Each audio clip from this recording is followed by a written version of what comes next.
There it is, 5 o'clock, and I'm Joan Jones with your top stories. 57 degrees right now, but we are headed to a hot high of 90. Got the forecast and traffic coming up in just a couple of moments. Well, it won't be long now. Former President Trump faces off against Vice President Kamala Harris at the National Constitution Center in Philadelphia tonight.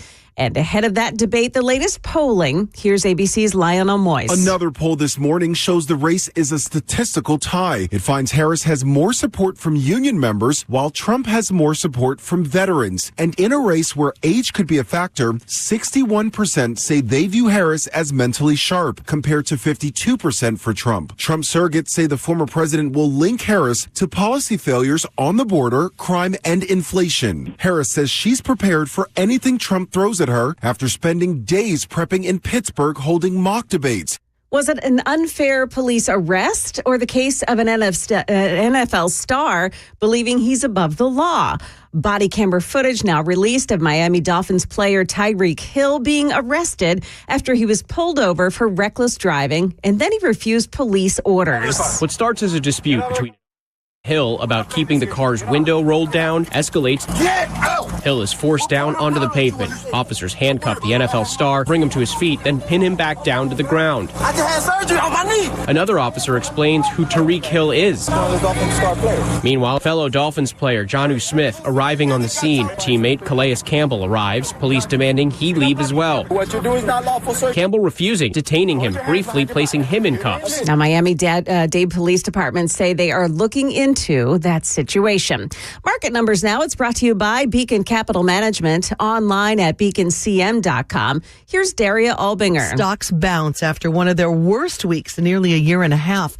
The Dow soared 484 points, the Nasdaq added 194, and the S&P closed 63.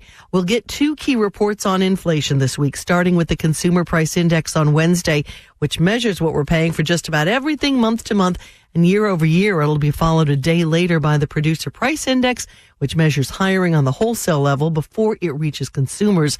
There are also two of the final bits of information the Federal Reserve will get before its next meeting, which could end with a cut in interest rates.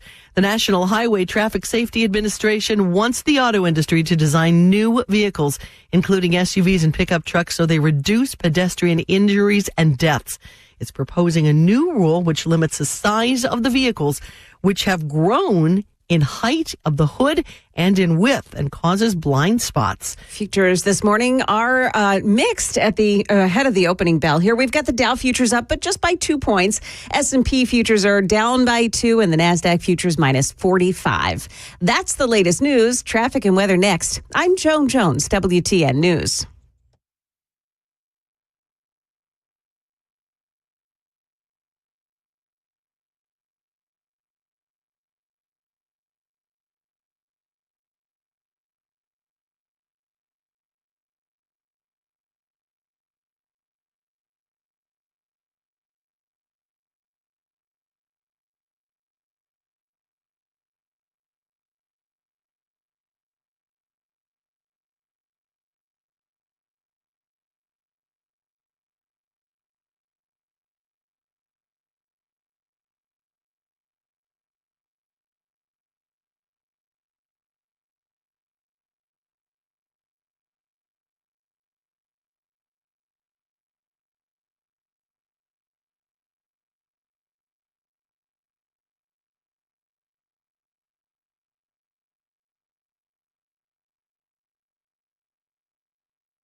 Oh, we are checking out the roads for you this morning. And Second Avenue North between Demonbreun Street and Union Street, that's still closed off. It's construction. And a lot of what we're seeing this morning early on is construction. It's a long-term project on I-40 between International Airport, that's exit 21A through B, and the Donaldson Pike exit 20, make that 216C. That's all closed as well. And the work to widen I-65 continues as well. We've got lanes being shifted and traffic being moved around. Be careful as you're out on the roads. Joan Jones, WTN News.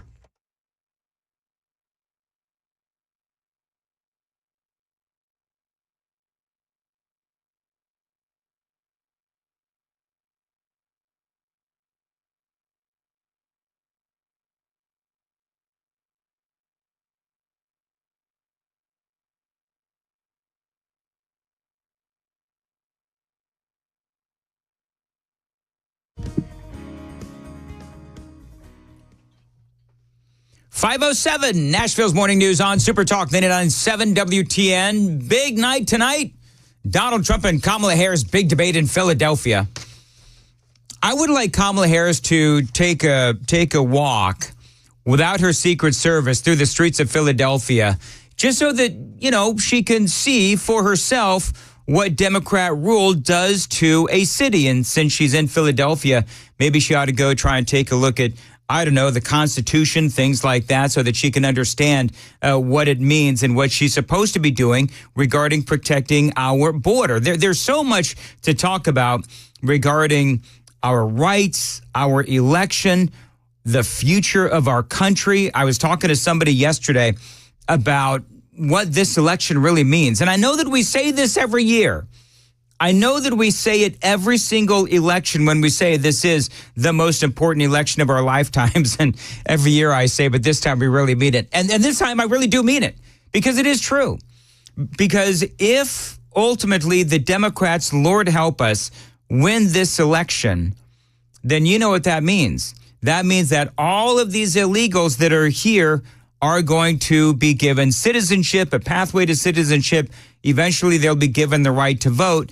And then we are screwed as a country and as a party, because the deck will be stacked against conservatives. And I've also spoken about representation in blue states regarding Congress and the House of Representatives, with all of these folks in these particular cities and states as well. So, all of that is at stake really tonight, because most people are saying that so goes tonight, so goes the election. We'll have to wait and see what happens. But, there's a lot to discuss.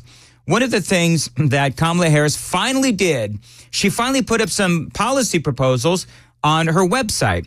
So, and you'll notice, by the way, that she put on these policy proposals up on her website finally the day before the debate. And so part of that is giving Donald Trump and his campaign just enough time, but not really a lot of time, to go through all of these various policy proposals. So that is also something that we'll be speaking about all day today right here on Nashville's Morning News. Now, Haitian migrant update. In the last couple of weeks, we've seen Americans that are worried about this influx of illegal aliens from Venezuela. Now, with those Venezuelans, of course, taking over apartment buildings in Colorado, I got to tell you, that feels like yesterday's news. Because yesterday or last week or whenever it was, last couple of weeks, they were talking about Venezuelans taking over apartment buildings in Colorado. This week, it's the Haitians taking over entire cities like Springfield, Ohio.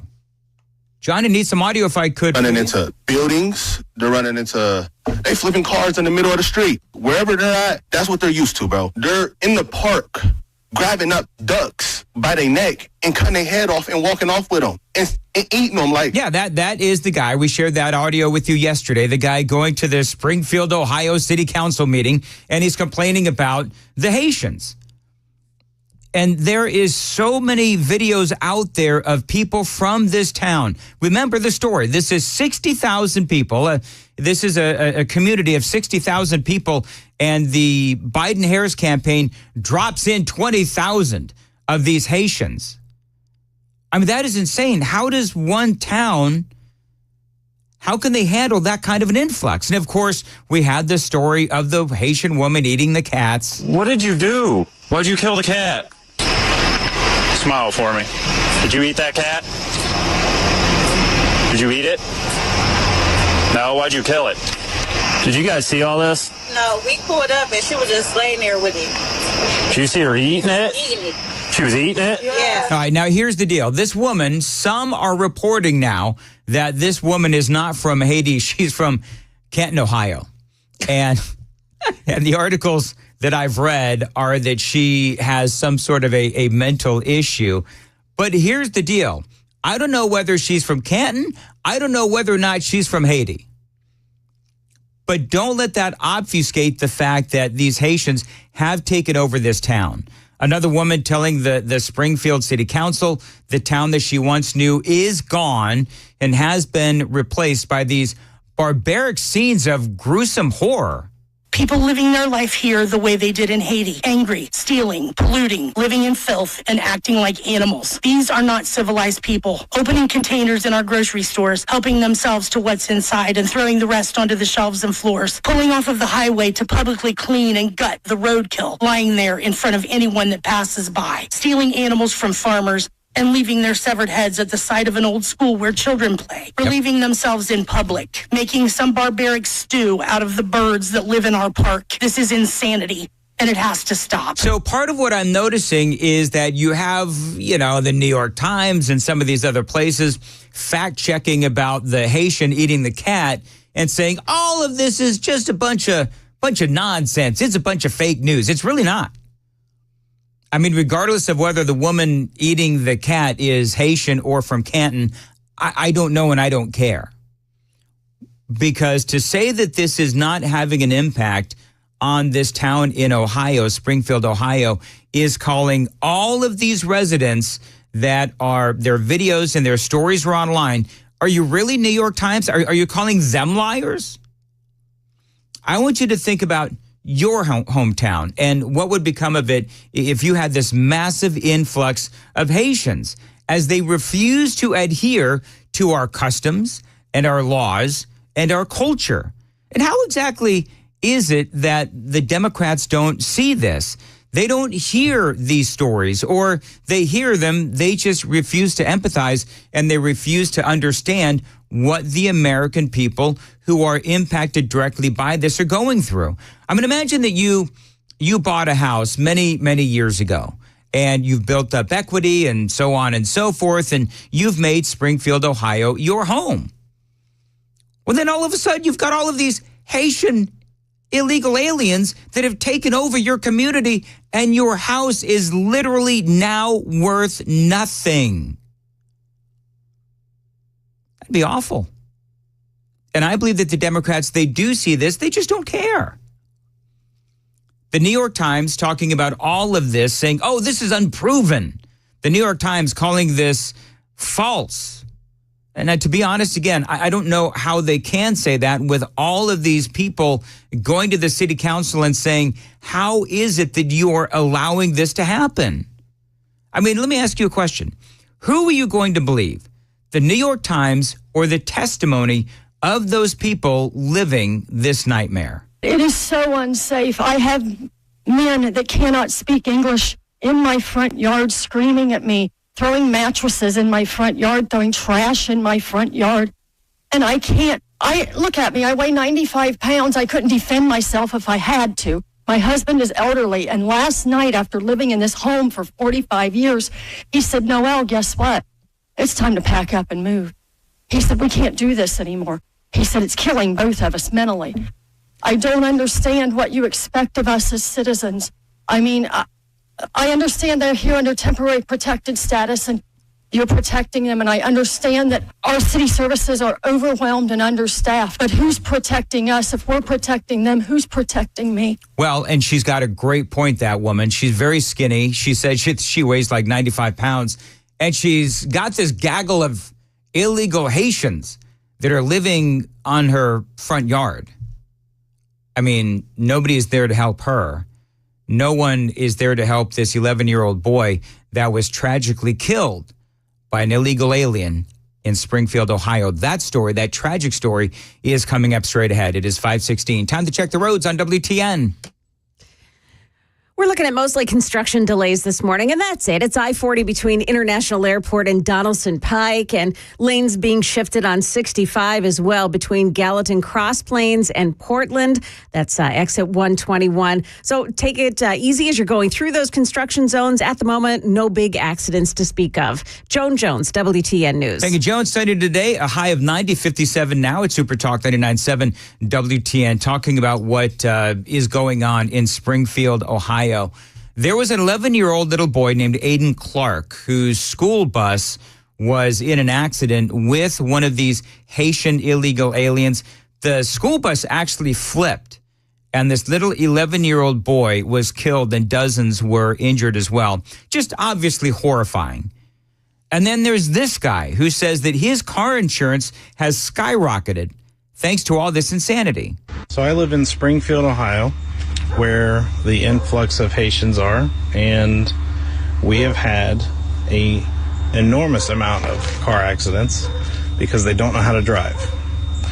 So now, because of that, my car insurance has gone up significantly.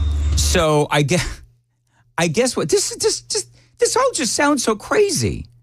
So all of these Haitians come into Ohio, Springfield, Ohio, and they're allowed to drive. And so I just told you the story of the one that got into the accident with the school bus, flipped the school bus, and the kid was killed. Now you have this guy who is saying the migrants can't drive. Yet they are driving, and that means that there's a lot of accidents, and they're flipping cars. They're running into, school buses and trash cans and all these other things. And it is just destroying the streets of Springfield.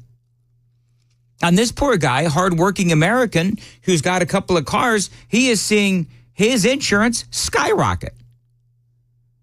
And so the New York Times, they're out there saying, and this is what frustrates me so much. New York Times is saying, this is all just conspiracy theory.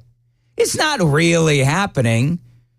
Well, that's a little confusing because the people are literally telling their stories about what's happening to their town because of these Haitian illegal aliens. Now, remember what Kamala Harris said. That is why, also, starting with our administration, we gave TPS, temporary protected status, to Haitian migrants, 55,000. And then more recently, we extended temporary protected status to over 100,000 Haitian migrants for that very reason, that they need support, they need protection. Wow. So they need support and they need protection, says Kamala Harris. But what about that woman who has these migrants that are on her front lawn? What do you tell that woman who has been in her home for 45 years and she's got an elderly husband and there's nothing they can do? Except what? Respectfully ask them to leave? Do you really think that they're going to do that? Of course not. Now, I like what the Dominican Republic has done. They've actually put up a border, frankly, the kind of border that we have put up in some places by Donald Trump. But this wall, the Dominican Republic, they're trying to keep the Haitians out. They're trying to keep the Haitians out because they know that these Haitians are bad news. Now, this wall is over 12 feet high. They've got a bunch of drones and fiber optics, even movement centers to keep their country as safe as they possibly can from those Haitians. The DER has built a 12-foot tall border wall to protect them from gangs and crime. They call it a smart security fence with drones and cameras, night vision, and watchtowers. We drove in dune buggies along the border with Haiti with a commander of CESFRONT, the Dominican Republic's Border Patrol. The goal is to eventually have a border wall run along the entire border with Haiti. Meantime, the DER is also doing their deportations. In fact, every day, truckloads of illegal Haitians are dropped off at the border. They've received international criticism for this, but the government here says it is necessary for law and order. I mean, listen, I like what the Dominican Republic is doing because they understand that there are issues that are built into accepting all of these Haitian migrants, which is exactly what we are dealing with now. Just ask those poor people in Haiti. So there is a lot going on, just as those poor people in Springfield, Ohio, that are dealing with these Haitian migrants. It is 5:21 on Nashville's Morning News on Super Talk 99.7 WTN. By the way, the Super Text line is open, 615-737-9986. When I tell you about my friends at the Glock store. Now, this is where I buy my guns, my ammo, and my accessories at the Glock store. It is where I learned to shoot and continue to train to this day. Now, you know, the training at the Glock store is great because every session is a private lesson in private rooms, not public lanes. They also do parties at the Glock store. Now, I've seen in my time at the Glock store, bachelor parties going on and birthday parties, retirements. They even do corporate team building as well.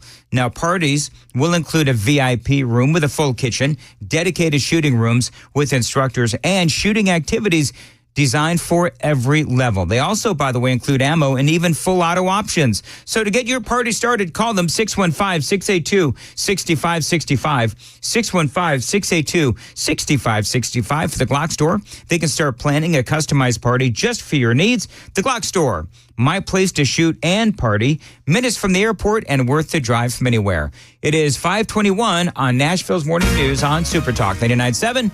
Joan Jones, what's coming up in the news at 5:30? Well, we'll tell you what Kamala Harris must do tonight during the presidential debate. Also, there's now reward money being offered to find the man who shot into moving traffic along a Kentucky interstate. That's all coming up at 5:30 on Super Talk 99.7 WTN.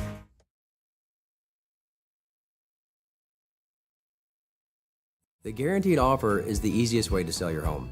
It's really simple. We bring you an all-cash offer. You close in as little as 21 days. No home inspections, no lock boxes, no open houses. Go to markspain.com to get a guaranteed offer and start packing. Hey, what's up, guys? This is Matt Murphy for Members Nutrition. I want to tell you about the Members Nutrition difference, and I want to encourage you to go over to the Members Nutrition website. Number one, they believe at Members Nutrition that they can sell vitamins and supplements at a lower cost point, and they're doing it every single day at membersnutrition.com. Number two, they want to make these products right here in the United States of America, not from some overseas company, and they do that every single day. I encourage you to go to membersnutrition.com. You'll get 50% off your purchase price at checkout. You don't have to put in any codes. Just go to membersnutrition.com. Once again, membersnutrition.com. Hey, it's Dan Mandis, and I am so glad that California Closets has fixed my closet catastrophe. After exact measuring and planning, they came over and got to work. Yeah, once it was all plotted out on their 3D CAD system, the pieces are measured, cut, and precisely installed into my space. It was clean, fast, and professional, and above all, my new closets look and function great. Now, this was my dormer, and now this is my new dormer thanks to California Closets. Look at all of this added space for shirts and shoes, you name it, and it is cut so precisely, simply amazing. And my old closet that has now been reborn as the ultimate in style and functionability, making the best use of the space that I had. They can work on just about anything: bedrooms, garages, home offices, closets, pantries, and so much more. Find them online, CaliforniaClosets.com, and see what they can do for you. You can schedule a free design consultation. Mention my name, CaliforniaClosets.com.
So I have not received word back from Scoreboard Cedar Creek if they'll be making mimosas at 4:00 in the afternoon when I arrive. I've put out word that I if I'm going to show up, I can't have any brown M&Ms in the candy bowl, and mimosas must be there by 4:00 in the afternoon. Well, you hold that kind of clout that I'm sure they would do that for you. Johnny, I think Joan is being a little facetious. Oh, don't think that for a minute. You know, don't make me call you Jane again, Joan. Anyway, Have you decided, are you coming tonight or not? I know you live like out in the hinterland. So. I do, and it's so far away. I don't think I'm going to be there. That's too bad. I live 5 minutes away. Oh, seriously? I do. I live 5 minutes away. That's it actually crazy. might be closer to 4, to be honest with you, which means that I can drink all the mimosas I darn right well please, because, I also, it being so close, I've got a designated driver in the Little Woman Aving. The Little Woman. The Little Woman. Little Woman. Mm-hmm. Oh. I think now you're walking home, buddy. You know what? It's close enough I actually could. I might be, because of all the mimosas I plan on drinking, I might, not be walking in a straight line. I love you, little lady. Yeah. She might lock the doors. You might find all your clothes on the lawn when you get there. That's okay. It wouldn't be the first time? Nope. Been there, done that. You'll have Bandit. She'll leave me. The only thing I would get in my divorce is Bandit. And neither one of us wants Bandit. Anyway, got to move on. 5:29, Nashville's Morning News on Super Talk 99.7 WTN.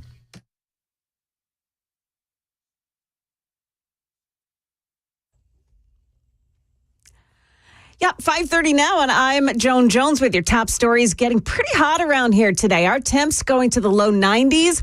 But check it out. We've got some relief and some rain on the way. The forecasts and traffic coming up in just 5 minutes. Well, it is debate day, and former President Trump and Vice President Kamala Harris preparing for that big event in Philadelphia tonight. ABC's Martha Raddatz says Harris has a tall order to fill. Debates really can change the course of things. They can also just tell you more about the candidate. And people I've talked to, they just want to know more about Kamala Harris. That's really her challenge. Who is she? What does she believe? Americans are not, even at this point, that familiar with Kamala Harris. So there's added pressure for her to not only tell her story, but in some ways defend herself from the story that Donald Trump is trying to tell about her. Other news, there's now a $15,000 reward for information about the man who shot into traffic traveling along I-75 in Kentucky over the weekend. So far, Joseph Couch has eluded police trying to find him. And this morning, we're hearing some of the 911 calls after the shooting began. Yeah, someone just shot at us. I have a hole through my door. We're not hit. It went through my grandpa's other window. I love you so much. Now, police say that they are focused on Couch because of some of the text messages he sent to family members just before the shooting began. Well, it's costing us less to fill up at the gas station. Gas prices have been dropping pretty dramatically for weeks. Analysts say it's a result of lower global oil prices, less demand to drive with summer over, and less demand from China due to its weakening economy. The Energy Department reports the average price of regular unleaded came down another 5 cents in the past week to $3.24 a gallon on average. Now 59 cents a gallon less than at this time last year, except in California, where prices have gone up 4 cents in the past week because of some refinery problems. Alex Stone, EBC News. Stock futures this morning now pointing down. The Dow futures minus 50, S&P down 9, and NASDAQ futures are minus 68 points. That's the latest news. Traffic and weather next. I'm Joan Jones, WTN News. Thank you, Joan. 5:32, Nashville's Morning News. Dan Mandis here. Why do I love Brentwood Jewelry? Because they can help you with whatever jewelry needs you may have, from watches to rings and bracelets, and necklaces, and so much more. So no matter the reason or the season, they can help you find the perfect gift no matter your budget. Now, they can also customize pieces for you as well. So if you're looking for the absolute perfect ring and you can't find it, well, they can build it for you at Brentwood Jewelry. They are indeed Nashville's premier timepiece dealer. You need to find a great watch at a reasonable price. Your answer is Brentwood Jewelry, and every watch includes a 2-year warranty. So shop in store or online, 7012 Church Street East in the heart of Brentwood, just off Franklin Road. Exceptional styles, exceptional deals every day for over 50 years. You can find them online. It's BrentwoodJewelry.com.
Just looking at some construction on the roads this morning. That's causing some slowdown, especially Donaldson Pike between Knapp Boulevard and Terminal Drive.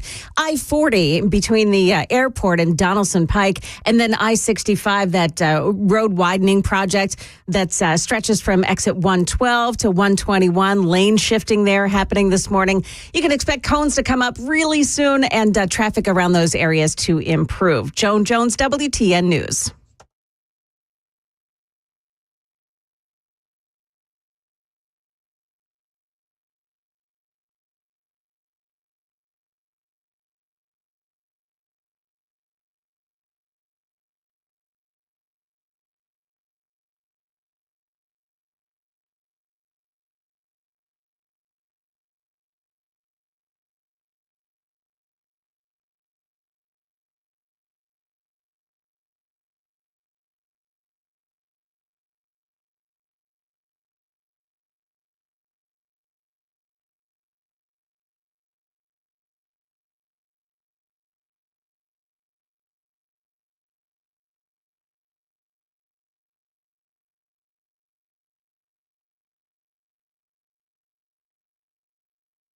.537, Nashville's Morning News on Super Talk 99.7 WTN. Time for the Gang of Three. Joan Jones, good morning. Hello there. And Johnny B is here as well. Hello, Johnny. Hello, Dan and Joan and everyone.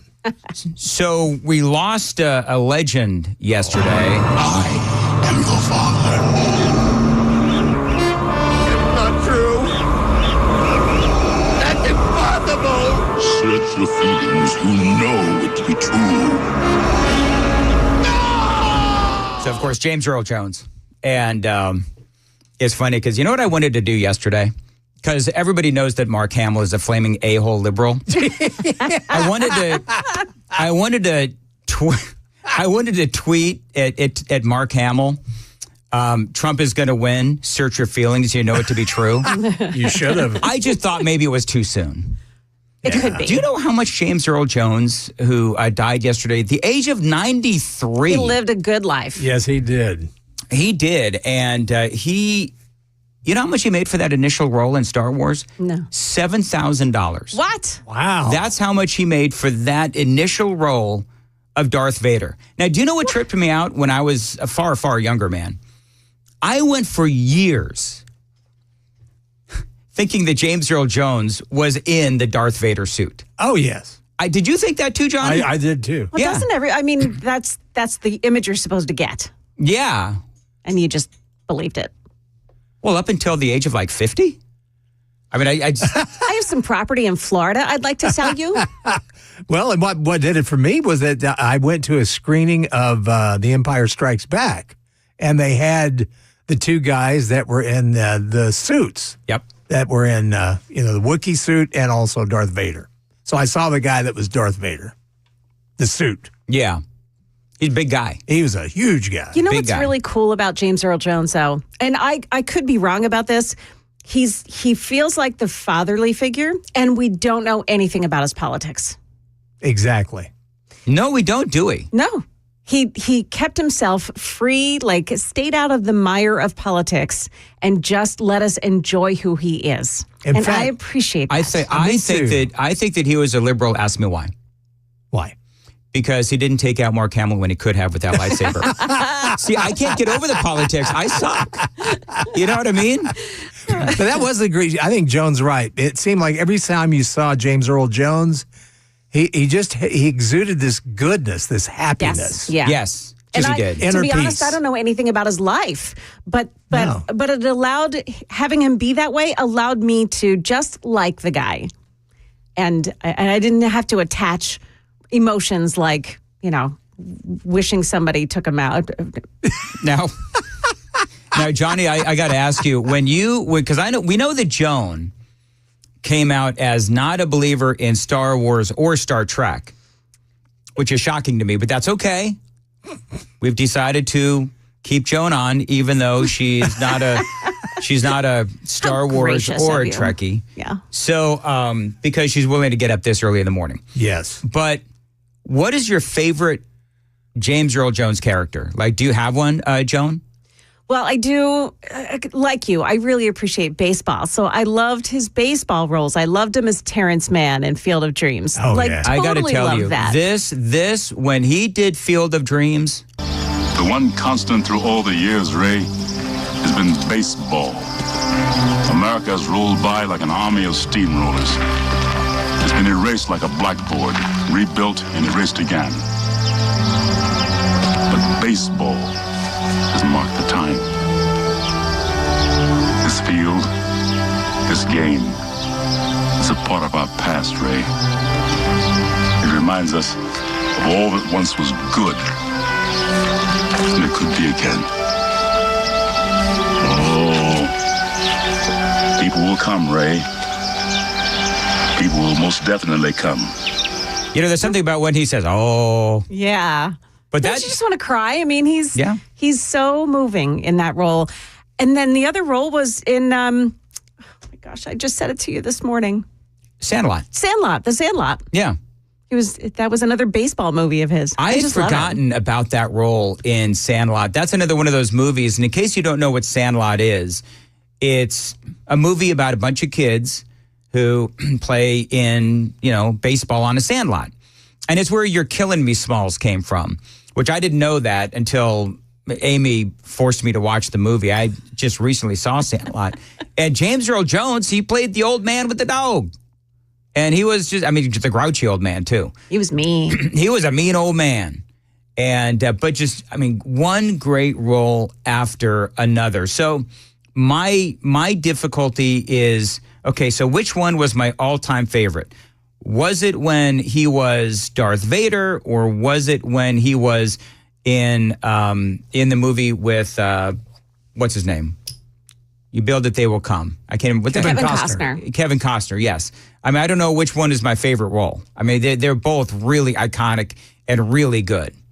And so I don't know. Clearly, he had a love for baseball. I think the most iconic role would be in Darth Vader. Would be as Darth Vader. Hang on, there's one more in which you didn't even ever see him.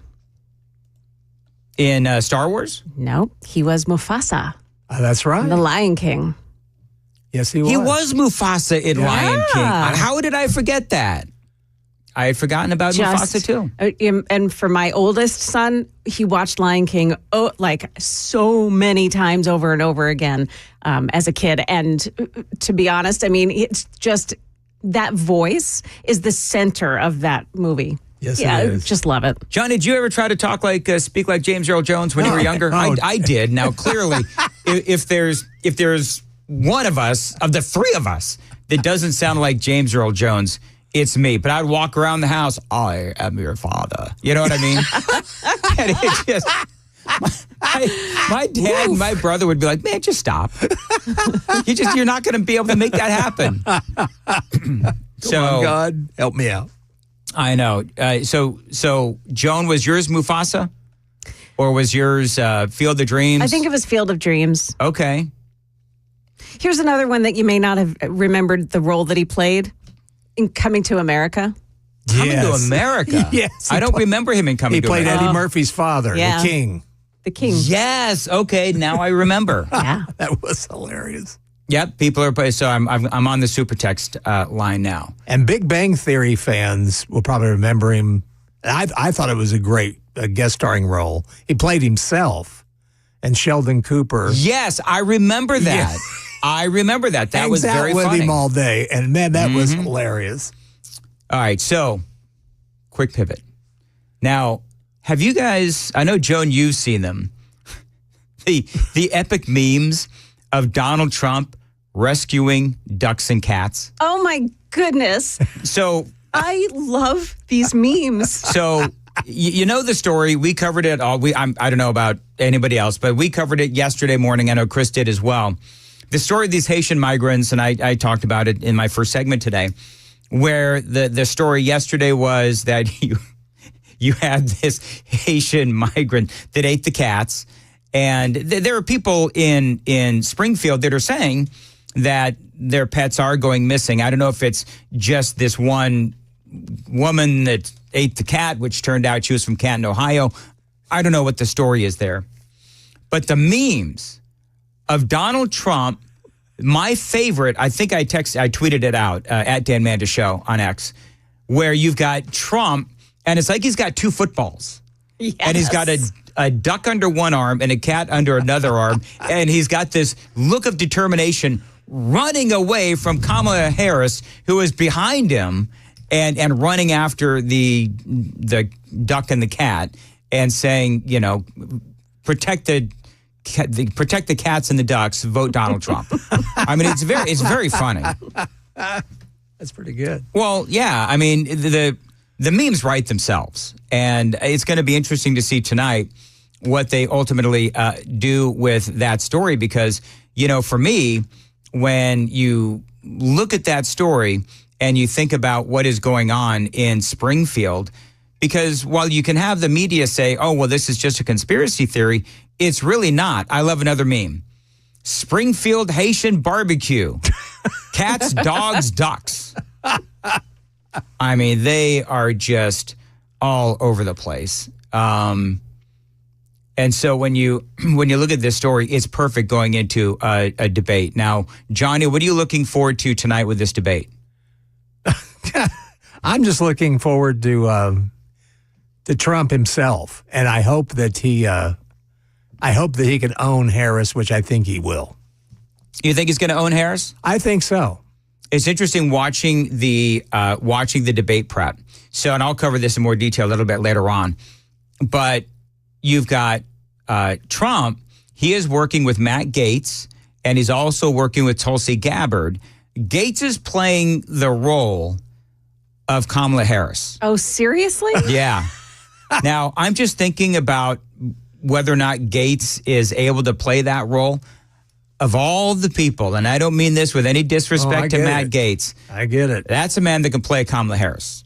And so he's throwing, all kinds of questions out at her. You've got Tulsi Gabbard as well, who is also helping Donald Trump.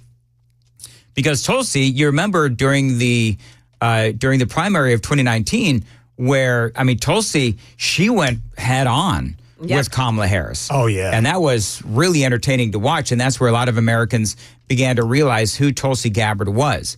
So, for me, I love the fact that Trump, even though he's out there saying, well, I'm not really preparing for this, I'm not really doing anything in particular, he really is. And so, at least for me, I think that it does sound like Trump is really preparing for this. He is going to try to be disciplined. And as far as Kamala Harris goes, and for Joan, without showing any side one way or the other about who you're rooting for, if you will, what are you looking for from each candidate? I love watching body language, so I'm going to be watching Kamala Harris's body language. I was fascinated when she did the interview with Dana Bash, because I thought that she looked small and she looked insignificant and she looked. They had the shadow on her, and she looked like she should be sitting on phone books. Yes. So that's the kind of thing that I'm looking for tonight, to see if her handlers have improved their demands for how she's presented, because she did not look presidential in that interview. She'll need to do that tonight. You were running a spot from Martha Raddatz during your newscast. It wasn't a spot. It was just a voice. Well, a voicer, where she was talking about the American people. I hate Martha Raddatz. I know you do. Yeah. She's like, the American people want to get to know Kamala Harris. There's still a lot that they don't know about Kamala Harris. I'm in here, Johnny saw me. I'm in here screaming, that's her fault. Yes, exactly. That's Kamala Harris's fault. I just thought it was interesting that Martha Raddatz actually said that she acknowledges the fact that we don't know anything about her because she won't talk. You're right. She won't talk. There's, let's see, in 6 o'clock hour, coming up in the first segment, CNN runs this piece, and it's Aaron Burnett. And it seems like what's happening on CNN, particularly with Aaron Burnett's show, is they're sort of fact-checking Kamala Harris.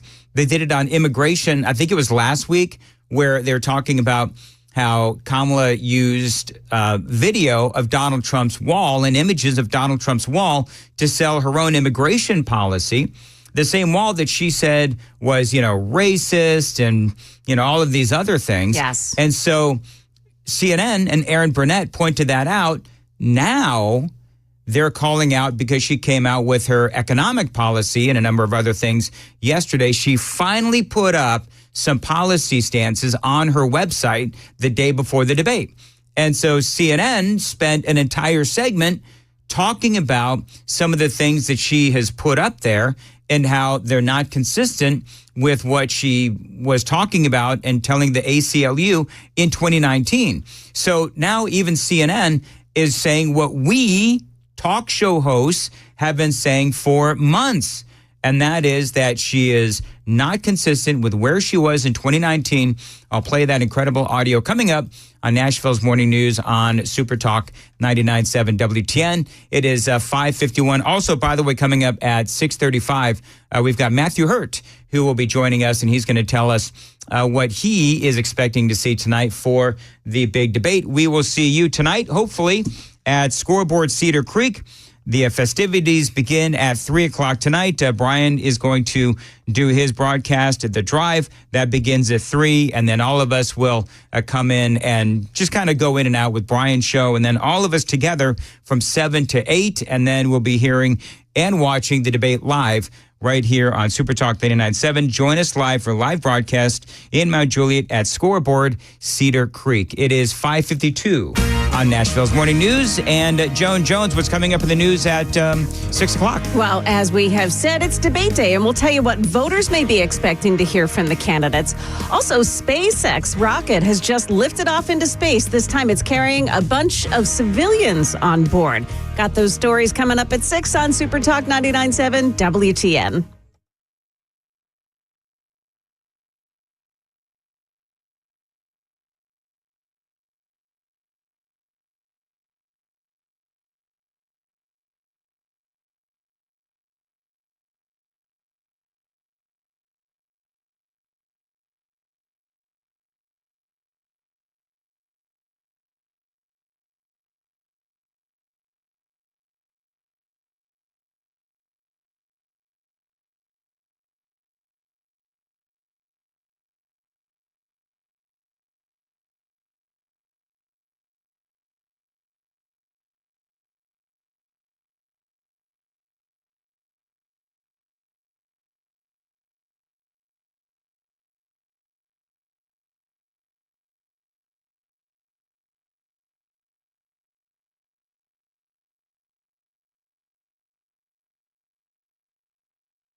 5:56, Nashville's Morning News on Super Talk 99.7 WTN. CNN is reporting that Ryan Seacrest made his debut on hosting Wheel of Fortune, I guess. Wheel of Fortune, right? Yes. How'd he do? I hear it was shaky. Went as well as Tom Brady and his his start for the broadcasting career. See, I didn't think Tom Brady actually did all that bad. I don't know if anybody saw that. But, I mean, this is a guy who everybody has always hated Tom Brady for whatever reason. Now, personally, I don't think that he did that bad of a job talking about Tom Brady. I don't think he did that bad of a job as his debut as an analyst for, I think it's Fox, right? And so people were they were calling Tom Brady atrocious and he was terrible as an analyst for the NFL. I didn't think that he did that bad. But Tom Brady is one of those people who the haters love to hate. Oh, yeah. He's good. I think there's some jealousy. Well, I think there's a lot of jealousy. I think there's some jealousy. He's got, he had the hot wife, the great hair. He was just the guy that everybody either hated or loved in high school. He was the GOAT. He was the GOAT, but you know what else? He also works really, really hard. And if you didn't like what you saw, I can almost guarantee you that Tom Brady is a guy that is going to learn from those mistakes and move on. I don't know about Ryan Seacrest and the fact that it was shaky. Those things are taped, right? So yes. They should have been able to fix whatever he shanked. Anyway, whatever. Got a lot more straight ahead. It's Nashville's Morning News on WTN.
Six o'clock now, and I'm Joan Jones. Got some sizzling hot temperatures today. We're going near 90, but the rain we've needed so much is finally on the way. The full forecast and traffic coming up. Well, all eyes are on Philadelphia, where the likely one and only debate between the presidential candidates is taking place tonight. ABC's Martha Raddatz says Kamala Harris has some splaining to do. She has to chart her own course and say why she would be different from Joe Biden, at the same time being part of that administration. I would not expect her to come out and say, gee, I'm so sorry, this went wrong. But she has to walk that fine line of explaining why maybe some things didn't go so well. Afghanistan certainly comes to my mind, or why the economy, that people still feel the crunch, they're paying higher prices for grocery bills, has to explain that. Now, the Wall Street Journal reports Donald Trump's advisors have ramped up their efforts to keep him disciplined and on message. in the hope that he doesn't alienate some of the critical undecided voters. New this morning, a SpaceX rocket with a 4-person crew of civilians has just taken flight. Polaris Dawn lifted off from the Kennedy Space Center in Florida at 4:23 our time this morning in a live-streamed event on X. The rocket will carry the crew to record-setting heights and becoming the highest any human has ever flown ever since NASA's Apollo program. A project to widen the road at School Street in Spring Hill could make a mess of your morning. Crews plan to close School Street from Macklemore Street to Air Street. It's expected to last for 1 month. But they say that's dependent, of course, on the weather. Market numbers here brought to you by Beacon Capital Management online at beaconcm.com. Here's Jim Ryan. After last week's stock market losses, Monday trading turned higher as buyers moved in. The Dow Jones surged 484 points. The Standard & Poor's 500 and the Nasdaq Composite each gained back 1.16%. Shares in AstraZeneca lost 5% overnight after disappointing results were announced for the company's lung cancer drug. Data published yesterday showed that Tropion Lung 01 had little effect on cancer survival rates. The iPhone 16 starts shipping later this month, and artificial intelligence is baked into the new device. Users, for example, will be able to search for pictures by describing them. Apple is touting a new super-fast wireless charger as well. Federal investigators are looking into reports that nearly 800,000 Jeeps may be at risk for engine fires. The probe focuses on the power steering pump in late-model Wranglers and Gladiators. Now, futures this morning, all pointing down now. The Dow futures are minus 34, S&P down 5, and the NASDAQ futures minus 42 points. That's the latest news, traffic, and weather coming up. I'm Joan Jones on WTN News.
Just one accident this morning. It's on Nolensville Pike at Polk Avenue. This one reported by police, and injuries are involved in this one, so it may take a while to clean it up.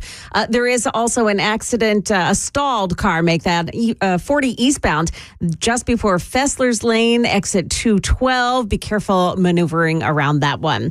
Traffic every 10 minutes, mornings on Super Talk 99.7 WTN.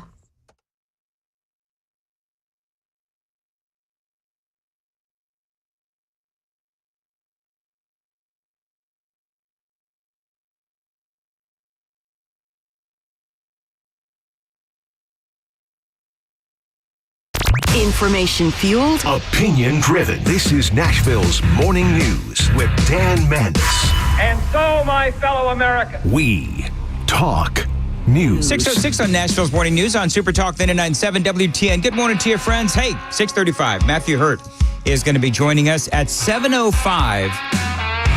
Kamala Harris comes out with her official economic policy, and E.J. Antoni from Fox News and also Heritage Foundation, he's our economic expert. He will break it down for us. And at 8:06, James Carafano is going to join us. Really looking forward to that. House Republicans have come out with a report blasting Kamala Harris and Joe Biden for the failed Afghanistan pullout. Best part of yesterday was the Democrats trying to take offense on that issue and blaming former President Donald Trump. We'll get into all of that and a whole lot more straight ahead. It is Nashville's Morning News on Super Talk 99.7 WTN. We were speaking earlier about the comments made by Martha Raddatz over there at ABC News, as she's talking about how the American people, they don't know Kamala Harris. And so one of the things that Raddatz said is that the American people simply want to get to know who Kamala Harris is.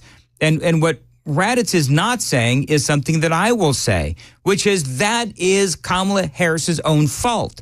She has not really spoken to reporters much, if at all. That interview with Dana Bash was an absolute joke, and she has been avoiding reporters, comically avoiding reporters. And so all that's left then to do is to really look at what the things that she has said in the past and compare them to what her campaign has been saying now. One of the things that I thought was interesting is that there are some on CNN who are looking at what she is saying now and, yes, comparing them to what she has said in the past. This was last night on CNN, putting Kamala Harris on full blast. For the first time on her campaign website, a K-file investigation has uncovered, meantime, a 2019 questionnaire. And in this questionnaire, Harris laid out some much more liberal stances, among them on immigration. Nuh-uh. No kidding. Should have been listening to talk radio, I would say, to Aaron Burnett and WTN, because we have been calling this out for months. And so when she is now officially finally put all these policies on her website, they are noticing some big time differences between what she said in 2019 and what she said now. By the way, this was a questionnaire for the ACLU. She said she would cut funding to ICE, writing, quote, "Our immigrant detention system is out of control, and I believe we must end the unfair incarceration of thousands of individuals, families, and children. I was one of the first senators after President Trump was elected to advocate for a decrease in funding to ICE." Well, now, of course, she's touting the Biden administration's executive order to crack down on the border. Yeah, so putting the issues with the most recent border legislation aside, because we know that that is, the media narrative is, oh, that would have been really tough on illegal immigration and the border. It really wouldn't have been, but I'm going to put all that aside. This cuts to the core of the issue. Who do you believe? Do you believe Kamala 2019? Or do you believe Kamala 2024? I mean, that basically is the question. 2019, she's trying to placate the ACLU. Now she's trying to placate the American people, and she doesn't really seem to be true to any one real policy position. Andrew Kaczynski is the reporter for CNN who covered all of this for Aaron Burnett and the K-File. And he says, yeah, you know what? A lot of these topics, if you look at them one by one, clearly, we're looking at two very different Kamala Harrises. She said on immigration, she made this open-ended pledge to end immigrant detention. She said she supported taxpayer-funded gender transition surgeries for detained migrants. She also said she supported Taxpayer-funded gender transition surgeries for detained migrants. She actually said she supported that. She both wrote and answered in the affirmative when she was asked this. Oh. Hello, Aaron Burnett. You might want to stop watching your own network and maybe broaden your horizons. Because you see, what I found so funny about this whole thing was she was so shocked by this. Just like last week in the segment that we did about Aaron Burnett and CNN, where they were shocked and appalled and surprised that Kamala Harris used parts of Donald Trump's wall in her campaign ad. And she's trying to, it's almost like stolen valor in a way, because you've got Kamala Harris trying to take credit for the policy issues of Donald Trump. And especially when Trump has been called, and we've all been called, racist and all of these other things, because we simply put want a stronger border. So I'm not sure why Erin Burnett is so surprised by all this, because you know what? She's been very consistent in her inconsistency. Now, she also pledged to slash immigration detention by 50%, close all family and private facilities, and decrease funding for ICE, and then the end ICE detainers with local law enforcement. I mean, these are things that, it would be hard to think that you would come up with taxpayer funding, gender transitions for detained migrants. And yet this, as you say, written and verbally. Yeah. And the problem, again, not to belabor the point, but I will, she's not talking to anybody. And so for the policy positions that she put up on her website, okay, well then let's start talking about the disparities and the differences. Now, I do wonder if at this point, man, all those insurrectionists were right. I wonder if that's what they're thinking over there on CNN. Because Kamala Harris, she really has been lying all this time about where she stands. Are they just now figuring this out? It's just like all of a sudden everybody in the media just decided, it was like a group text was sent out and they were all, saying, okay, you know what? It's possible that COVID escaped from that Chinese lab. All those insurrectionists may have been right on that. And that, of course, right around the time that the group text went out and they said, okay, everybody, it's about time that we admitted that the laptop from hell was actually correct. You know what I mean? The laptop from hell actually was not Russian disinformation. It's like all of a sudden they all come up with this epiphany. So we'll see how she handles all of that tonight, and if the moderators will actually ask her about the disparities. And she can sit here and she can say, well, what is it she said? My character hasn't changed, or whatever it is that she said.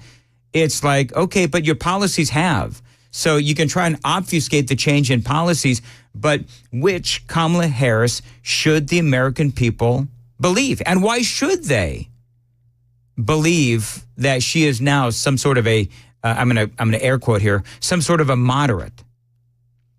One of the other things that they asked her about was decriminalizing drugs, not just marijuana, but literally all drugs, including fentanyl and cocaine. The question from the ACLU was, since drug use is better addressed as a public health issue through treatment and other programming, will you support the decriminalization at the federal level of all drug possession for personal use? And Harris answers yes. Now, what would that mean? Well, it mean the federal all drug possession. That's not just marijuana, which she alluded to in her answer to this question, but it also would mean it's federal level of all drug possession, fentanyl, crack, use. Yes. cocaine, things like that. So, all right, so she wants to decriminalize. At least back in 2019, she told the ACLU that she wants to decriminalize all of these different drugs, including not just marijuana, but fentanyl and cocaine as well, which is actually very consistent because she's allowing all of this fentanyl to come into our country illegally, courtesy of the wide open border.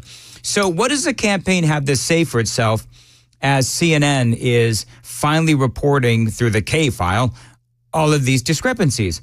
I've got that information straight ahead, 6:15. Time to check the roads on WTN.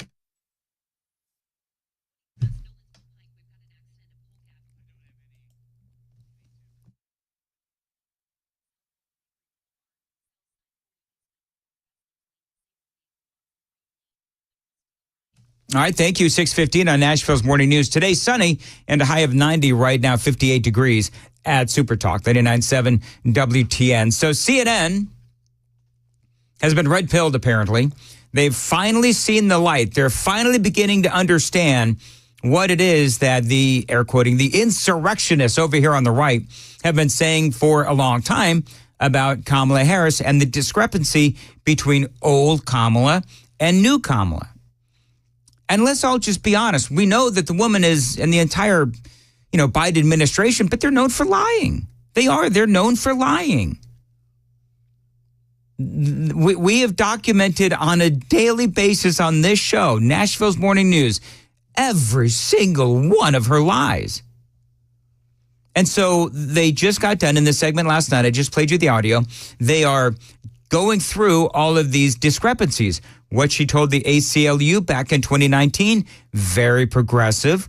And what she is telling the American people right now, very kind of sort of moderate. Some people would call it a moderate. I wouldn't. I still call her a progressive. But what does the campaign have to say for itself regarding these discrepancies? CNN went to the Kamala Harris campaign. So we did put this question to the Harris campaign about the entire ACLU questionnaire, and the Harris campaign didn't answer any questions from CNN. Instead, they just provided a statement from an unnamed Harris campaign advisor that just said the vice president's positions have been shaped by 3 years of effective governance as part of the Biden-Harris administration. Now, they declined to CNN to elaborate on what those positions were. And then they also provided this statement, which they attributed to a spokesperson saying, as president, she will take that same pragmatic approach, focusing on common sense solutions for the sake of progress. So where does she stand on this, all this questionnaire today? We don't know, and they won't say. It's pretty incredible stuff. And thank you very much. Pretty incredible. Let me ask you a question. Does all this red pilling of CNN make you a little suspicious? Why would they be doing this now? They've had a chance to be red pilled to see what's actually happening for a long time. So why now are they finally seeing the light?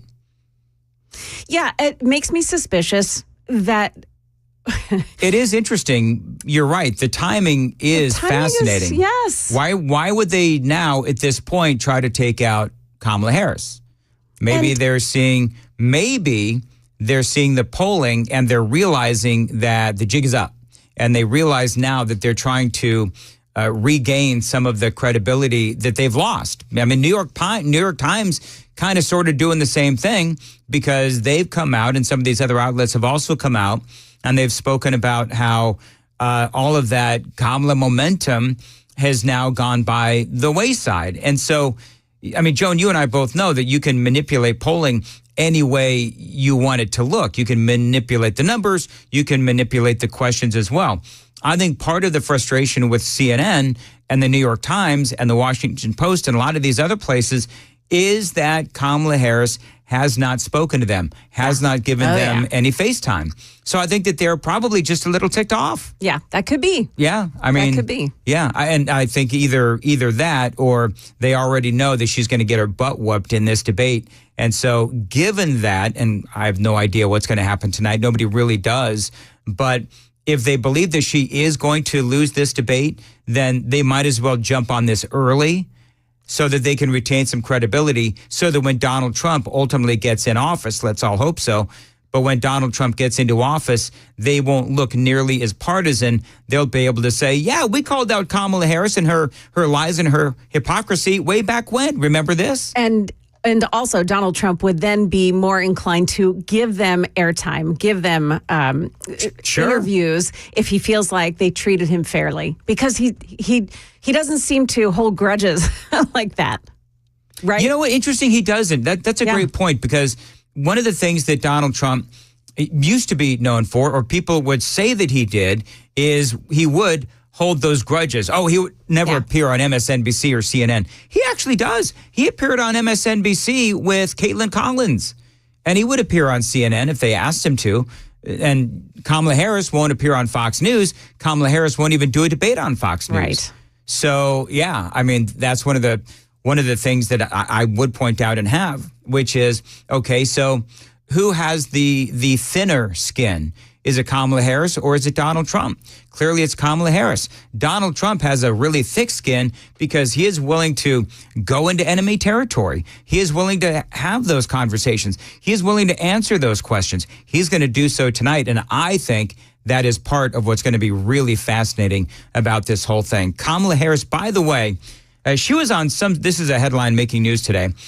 She was asked how she was preparing for this debate tonight. This is what she said. How do you plan to handle him, his attacks, his temperament, being on a stage with him? We have no idea what he might say. How are you prepared for that? Well, you're right. I mean, he plays from this really old and tired playbook, right? Where there's no floor for him in terms of how low he will go. And we should be prepared for that. We should be prepared for the fact that he is not burdened by telling the truth. So Kamala Harris, of all people, is out there saying that Donald Trump is not burdened by telling the truth or whatever the hell she said. So, yeah, this is going to be interesting because she is clearly the epitome of a lying politician. And here she is projecting that onto Donald Trump. 622 on Nashville's Morning News on Super Talk 99.7 WTN. Joan Jones, what is coming up in the news at 6:30? Well, the city of brotherly love is on edge this morning as protesters descend on the debate site. Also, an overnight shooting outside a local Dollar Tree. Those stories coming up at 6:30 on Super Talk 99.7 WTN. Thank you, Joan. 622, Dan Mandis here for Window Nation. Now, this is my window company. They've put new windows in my downstairs basement studio, my bedroom, and my kitchen as well. And man, do they look amazing. They look great. And yes, these windows from Window Nation, they are energy efficient. Now, that means that you're saving money on the purchase, the install, and on your energy bills as well. Now, right now, they've got a great deal going on from Window Nation for listeners to my show. You're going to buy 2 windows, you're going to get 2 free. And you're going to pay nothing and no interest for 2 full years. Now, one of their customers, Albert, says, great value, great product, and outstanding customer service. He says that we highly recommend Window Nation. And by the way, so do I. Now, Window Nation, they can install your windows in a day or less. And Window Nation windows, they do come with a lifetime warranty. So remember that terrific deal. You're going to buy 2 windows. You're going to get 2 free. Pay nothing and no interest for 2 full years. 866-90-NATION. Tell him Dan told you to reach out. 866-90-NATION, windownation.com.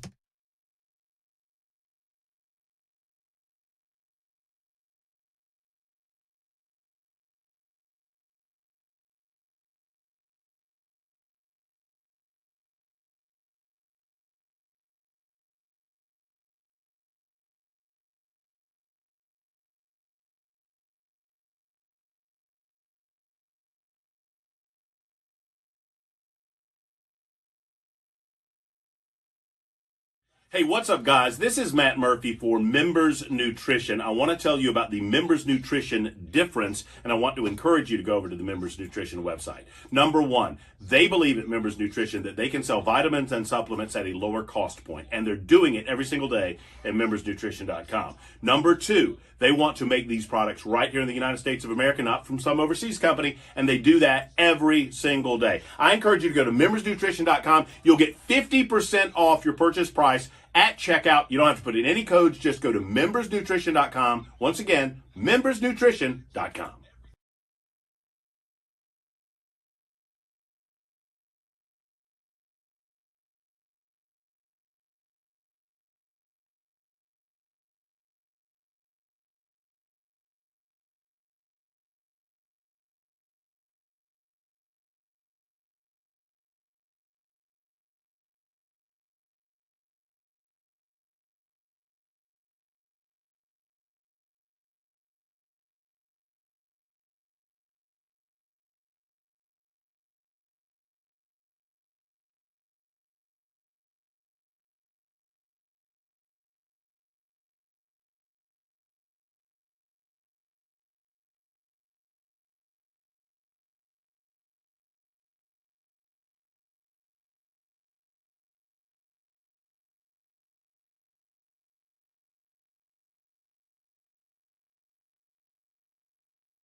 626 on WTN. Listen, friends, if you need anything for your home, go to my place, DT McCall's. Now, they've been doing business with Middle Tennesseans for 100 years. Generational growth because they do it all at DT McCall's. Great value, outstanding merchandise, and terrific customer service as well. Now, you know, by this time, I bought my oven there at DT McCall's a while ago. It was really easy. I went to their website, dtmccalls.com. I found what I wanted at the price I wanted to pay. They also deliver for free and haul away the old stuff. Now, this is a great American company, a great Tennessee company that has indoor and outdoor furniture, appliances, kitchen appliances, and yes, all the best brands as well. Financing options also are fair and reasonable at DT McCall's. They do know the times are tough right now, so they're going to do what they can to give you every opportunity to get the merchandise that you need. 5 locations across Middle Tennessee, Carthage, Cookeville, Lafayette, Lebanon, Franklin, always online, dtmccalls.com.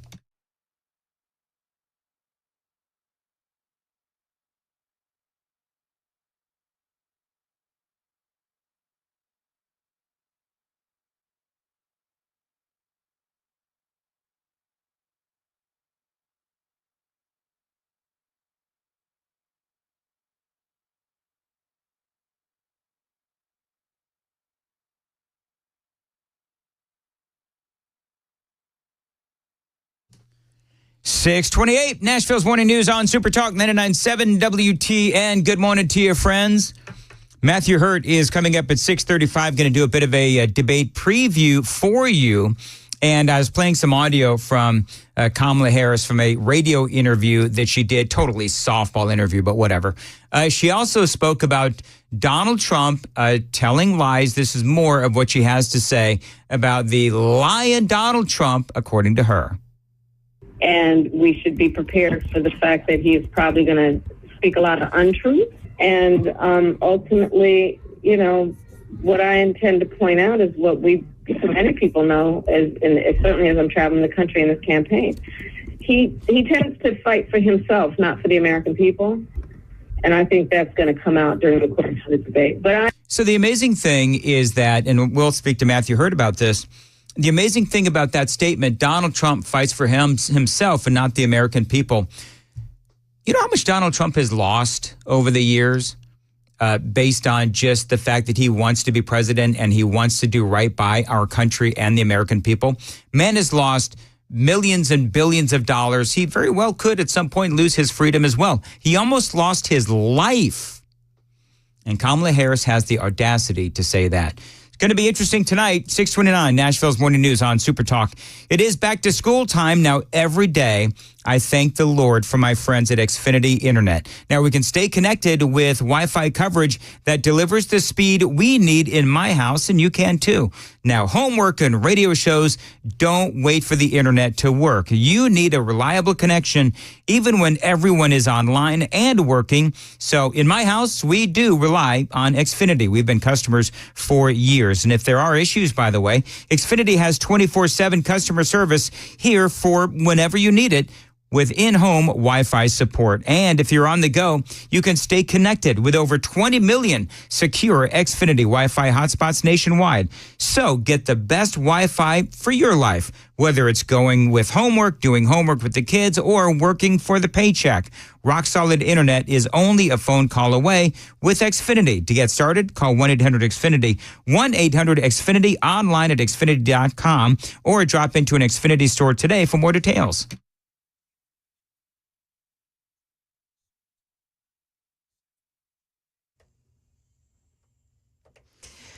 Well, currently it is 6:30, and I'm Joan Jones with the latest news. We're sitting at 54 now, but watch it. We're going up to 91 later today.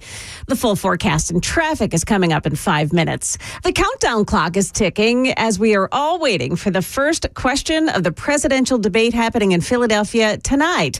Now, on the ground in Philadelphia, it's an all-out effort to contain the expected protests. Philly Police Commissioner Kevin Bethel spoke about it yesterday. We will have our Office of Emergency Management up and activated tomorrow and working collaboratively across the entire city government with our local, state, and other partners to ensure that we have a safe event. Now, barricades are all up around the Independence Mall area. There's also a flight restriction around the city of brotherly love. A developing story overnight. A man was shot in the head in Clarksville last night outside a Dollar General store on Ashridge Drive. Channel 4 reports that man has been taken to the hospital. We don't have information on his condition. A gun has been recovered from the scene of the shooting. Police have now identified the man whose body was found at the Cumberland River on Sunday. Metro Police say 59-year-old James Taylor drowned in the river. Police say he had been fishing with his sister when she stepped away for a few minutes. They say when she came back, he was gone. His body was recovered near Baptist World Center Drive. And a warning about pet adoption centers advertising online on places like Facebook. Channel 4 says that scammers are using credible local adoption centers like Russell Rescue to steal your money. Asking for money to hold a dog, or they're asking for more money, or they're saying, we could offer you this other dog. Before clicking on a pet adoption center, they say check to see when that page was established and whether they have any followers. That's the latest news. Traffic and weather next. I'm Joan Jones, WTN News. Thank you, Joan. 632 on Nashville's Morning News did it again. on Super Talk 99.7 WTN. Dan Mandis here, and I am so honored to continue working with the Charlie Daniels Journey Home Project as they celebrate 10 years of helping and supporting our veterans as they reintegrate into civilian life. Now, so many of our heroes spend years and multiple deployments in the field of battle after 9/11, and they do need to be remembered. That is coming up, by the way, again tomorrow, another September 11th. And here in 2024, let's not forget not only that terrorist attack back in 2001, but also all those men and women who served in the years that followed. Now, that's what the Charlie Daniels Journey Home Project is all about, remembering those who served as they come back home.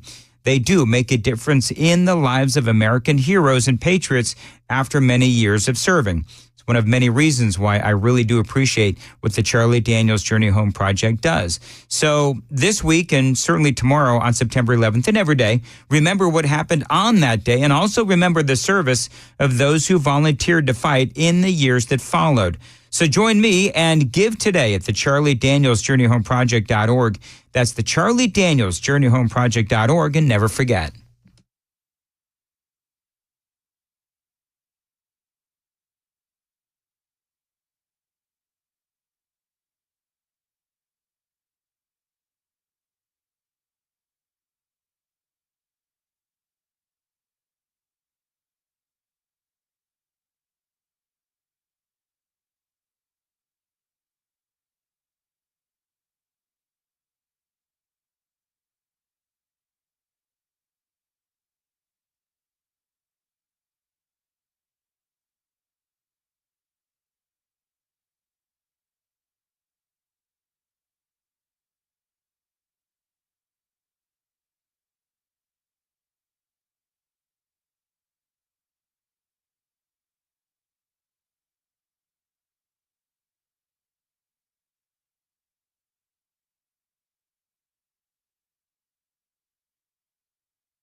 637 Nashville's Morning News on Super Talk 99.7 WTN. Dan Mandis here along with Joan Jones. Johnny B as well. Want to welcome on into the program Matthew Hurt, our grassroots political analyst. As always, Matthew, great to have you on the program. Of course, everybody talking about the debate tonight. I do want to get into that, but first, Harris's economic plan. She finally gave us some details, including some tax proposals, and she speaks about child tax credits. She talks about the war on price gouging. And, none of this seems to be really surprising.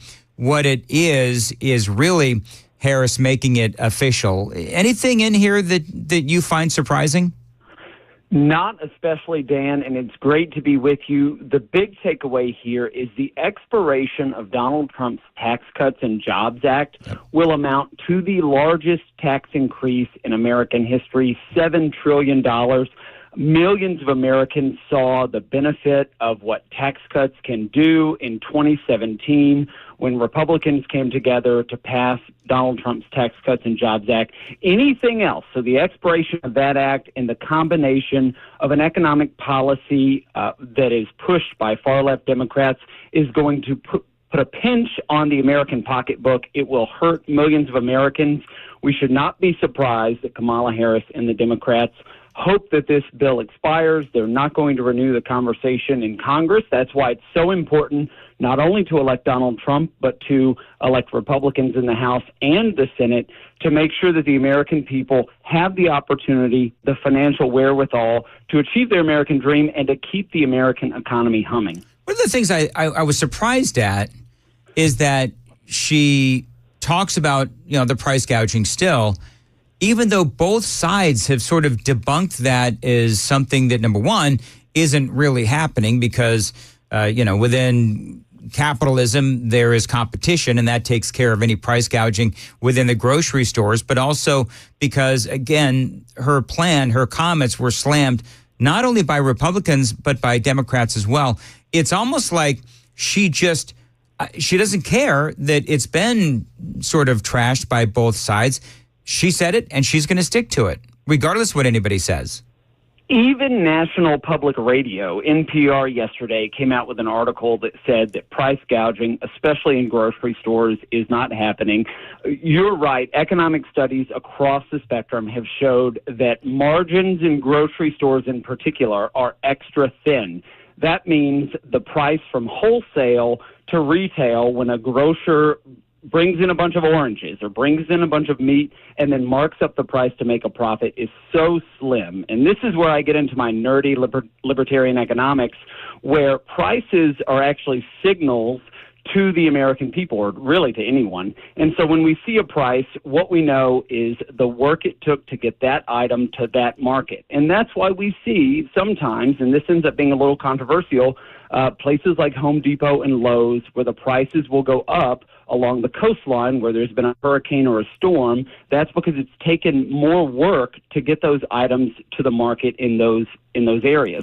And so especially price gouging in the marketplace and in the grocery store is something that is near impossible to accomplish. I mean, folks who live in Murfreesboro, where I'm from, if they don't like the prices at the Kroger down the street, they can go to the Publix a mile away and compare and contrast those prices. So it is near impossible to actually gouge consumers at the grocery store. Let me ask you, so we've seen a couple of things over the last couple of days. I think you and I spoke on last Thursday or Friday, but have the polling come out, New York Times and some other polling as well. By and large, the story has been roughly the same, which is Kamala's momentum coming out of the DNC. That is now stalled, just as I predicted, by the way. That is now stalled, and now there's really only one thing left, and that is this debate. The interview with Dana Bash did not help Kamala Harris. I believe that it probably hurt her more than anything else because it was the only interview that she's done. So that's number one. Number two, the New York Times, I don't have it in front of me, but the New York Times poll shows that Donald Trump is actually leading Kamala Harris, and the battleground states are effectively, tied or very close, depending on which state you're talking about.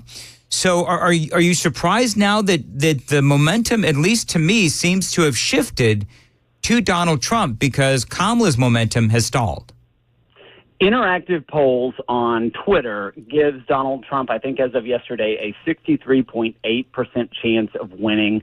And what that number means, it isn't that he's going to get 63.8% of the vote. That isn't happening. But in states like Pennsylvania, Michigan, Wisconsin, Arizona, North Carolina, Georgia, and Nevada, Trump has now opened up the chance of winning. And there's a difference between a poll of voters where Donald Trump may get 51% of the vote in the poll, say in Nevada, where these numbers are the percentage opportunity that Donald Trump has to win. And in all of those states I just mentioned, Donald Trump is up at least 6, but even 12 and 15 points in the likelihood that he's going to win. And as you and I talked about a few weeks ago, it's the crosstabs in those states. Pennsylvania, where there is a robust effort to flip voter registrations and get Republicans to turn in their mail-in ballots, which we know from the interview you had with Cliff Maloney a few weeks ago, something like 60,000 Republicans received a ballot to their house and never turned it in.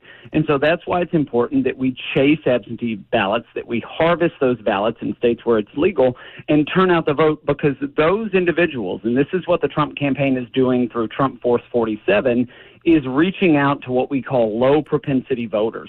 These voters almost never vote, but if they did vote, they would vote for Donald Trump in the Republican ticket, and that is what the Trump campaign has been focused on, especially up here in Northern Virginia. We just had a wave of events last week and over the weekend where that was the sole focus, to turn out those voters who may get an absentee ballot at their house, who may vote if they walk by the election location during early voting. We just have to connect with them and tell them the personal story of what it means when they go in and push the button or fill in the bubble for Donald Trump. You spoke about events. There's been a couple of things that have happened over the last couple of days. Number one, what is going on in Springfield, Ohio, has just exploded.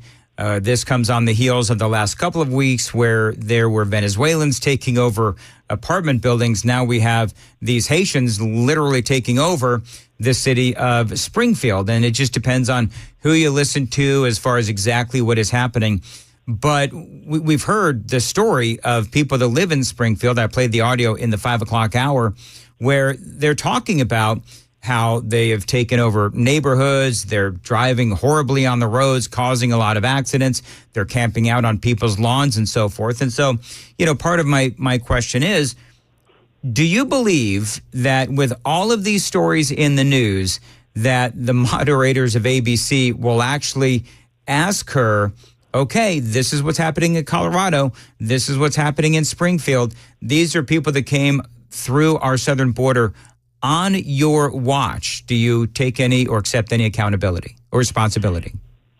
It is unclear if they're going to ask her. If they don't, then it is Donald Trump's responsibility to articulate this problem. We have a humanitarian crisis at the border. We have a national security crisis in our communities. I was in Dominican Republic in May. It is the only country that shares a border with Haiti, and Dominican Republic is extremely concerned about illegal immigration of Haitians across the western border into Dominican Republic. We are a nation that has a porous southern border, and it is because of Joe Biden and Kamala Harris that we have that. There has to be a way to know who is coming into the country, and we have to have an immigration system that rewards people who want to come in legally. Again, this is something that I've got pretty strong knowledge about. Our visa system is pretty crazy, and all of those people spend thousands of dollars and tens of and thousands of hours of doing it the legal way when they could just cross over the southern border, seek asylum, get a court date 6 days from today, and never show up for it. It's a humanitarian crisis. It incentivizes drug dealers and cartels to traffic people across the border, and it's a national security crisis because we don't know who's coming across the border. I played some audio. Johnny needs some audio. I played some audio bites of Kamala Harris in a hard-hitting interview with a radio DJ, and this is what she said about Donald Trump not being burdened by having to tell the truth. How do you plan to handle him, his attacks, his temperament, being on a stage with him? We have no idea what he might say. How are you prepared for that? Well, you're right. I mean, he he plays from this really old and tired playbook, right? Where there's no floor for him in terms of how low he will go. And we should be prepared for that. We should be prepared for the fact that he is not burdened by telling the truth. I mean, it is amazing, and I stated this in one of the previous segments, but it is amazing that she has been lying to the American people about any number of issues, let alone the policy issues from 2019, where she has done a complete flip now. And so the question is, I don't know, how is she going to square what she stood for in 2019 as opposed to what she is supposedly stands for here in 2024? And I guess that's going to be up to Donald Trump to point that out too. Well, in 2019, Kamala Harris was not up for election for president of the United States. And this is the case with every politician, Republican or Democrat. You can't necessarily listen to everything they say. You have to look at what they've done when they were in office or what they've done with their public record. And what is clear is Kamala Harris has some radically far left views that she told the ACLU, which, candidates get these surveys and they fill them out and what they believe. And she has told the ACLU what she believes. There is no doubt in my mind that her views have not shifted significantly in 5 years. But what has happened is she shifted her desire to get elected president. And so politicians on both sides of the aisle will say almost anything to get elected. And this is a stark contrast to what we know she believes based on the survey she filled out with the ACLU. Well, I think it was interesting because Bernie Sanders said this yesterday. Just real quick, Bernie Sanders said this yesterday. Do you think that she is abandoning her progressive ideals? No, I don't think she's abandoning her ideals. I think she's trying to be pragmatic and doing what she thinks is right in order to win the election.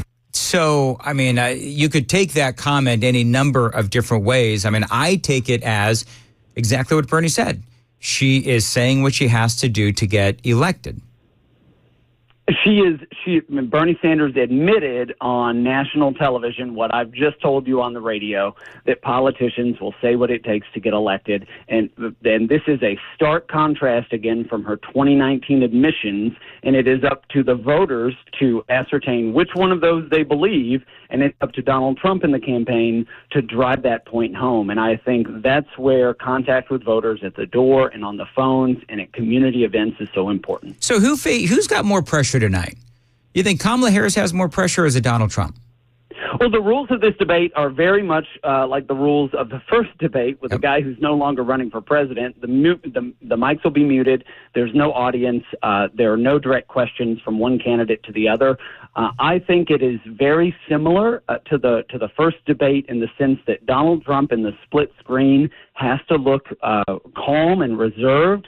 He has to be on message and drive these points home. Is he going to take swipes at Kamala Harris for personal matters? Yes, probably. And that is something that communications professionals and voters have to deal with. But I think that her tone and her lies on these issues are going to be exposed if Donald Trump is able to, again, draw that contrast between what she said in 2019 and what she's saying on the trail now. All right. 650 Nashville's Morning News. Matthew, how can folks follow you on Twitter? I'm on Twitter at Matthew Hurt, MattheWHurtt. All right. Thank you very much. And hopefully we'll talk to you again tomorrow to get some post-debate and debate analysis as well. Matthew Hurt on Super Talk 99.7 WTN 650. By the way, coming up at 7:06, you heard Matthew and I talk a little bit about Kamala's economic policy that she has finally posted to her website. Coming up at 7:06, EJ Antoni. EJ Antoni, you know him from Fox News, also the Heritage Foundation. He's been on my show a number of different times. He is a great economic analyst, and he's going to go through some of the things that Kamala Harris wants to do, what Donald Trump wants to do as well. So looking forward to speaking to him after the news at 7 here on Super Talk 99.7 WTN. Dan Mandis here. It is back to school time, and my friends at USS, United Structural Systems, they know that new school clothes and supplies, they're expensive. So what they're doing is they're offering a great back-to-school promotion. They're going to offer you 10% off of any job over $2,500, along with special financing options as well.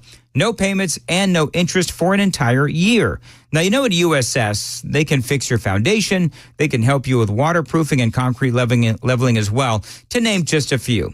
Now, they've been helping Middle Tennesseans for over 30 years. Now, don't forget that great deal. 10% off of any job over $2,500, along with special financing options as well. No payments and no interest for an entire year. USS is the company that has helped me with my foundation, and they are the company that I trust and I have trusted for years. I'm a client of USS, and yes, I do endorse them highly. Call them, mention that you heard about them from me, Dan Mandis, and get that back to school special, 615-488-7855, 615-488-7855. We guarantee our best. Reach out to USS. You can find them online at ussTN.com. 652 on Nashville's Morning News. Joan Jones, what's coming up in the news at 7? Hey, we're setting the scene for tonight's presidential debate in Philadelphia, and also watching what's now Tropical Storm Francine and what it could bring to Middle Tennessee. Those stories at 7 o'clock on Super Talk 99.7 WTN.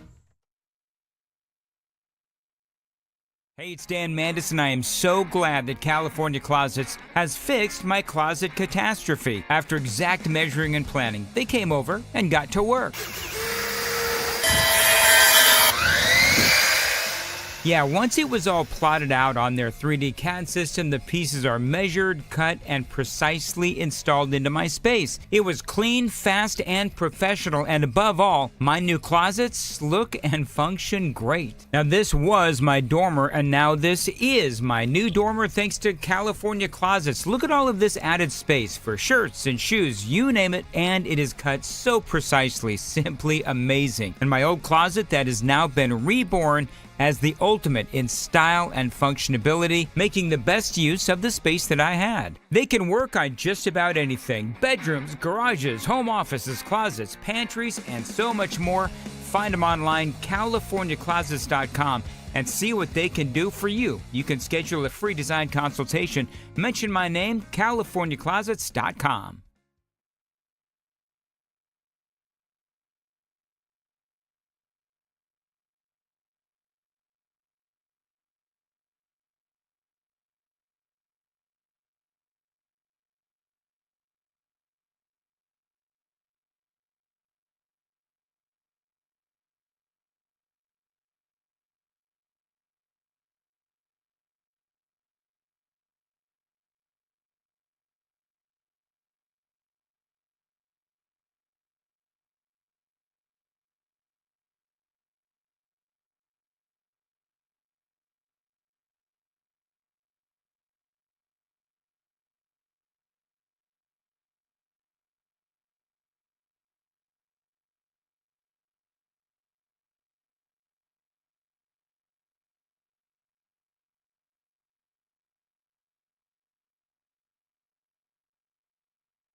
6:56 on WTN. Coming up after the news at 7, EJ and Tony joins us. Deep dive into Kamala Harris and her economic policies. By the way, at 8:06, there's some big news out there today. Ukraine has hit Moscow with a huge drone attack, and so that is in the news today. 8:06, we're going to speak to James Carafano about that. And the House Republicans, they came out with a report yesterday blasting Kamala Harris and Joe Biden for the failed Afghanistan pullout. And, of course, Democrats are in turn blaming Republicans. James Carafano will help us decipher all of that and a whole lot more. Big show today, Super Talk, 99.7 WTN.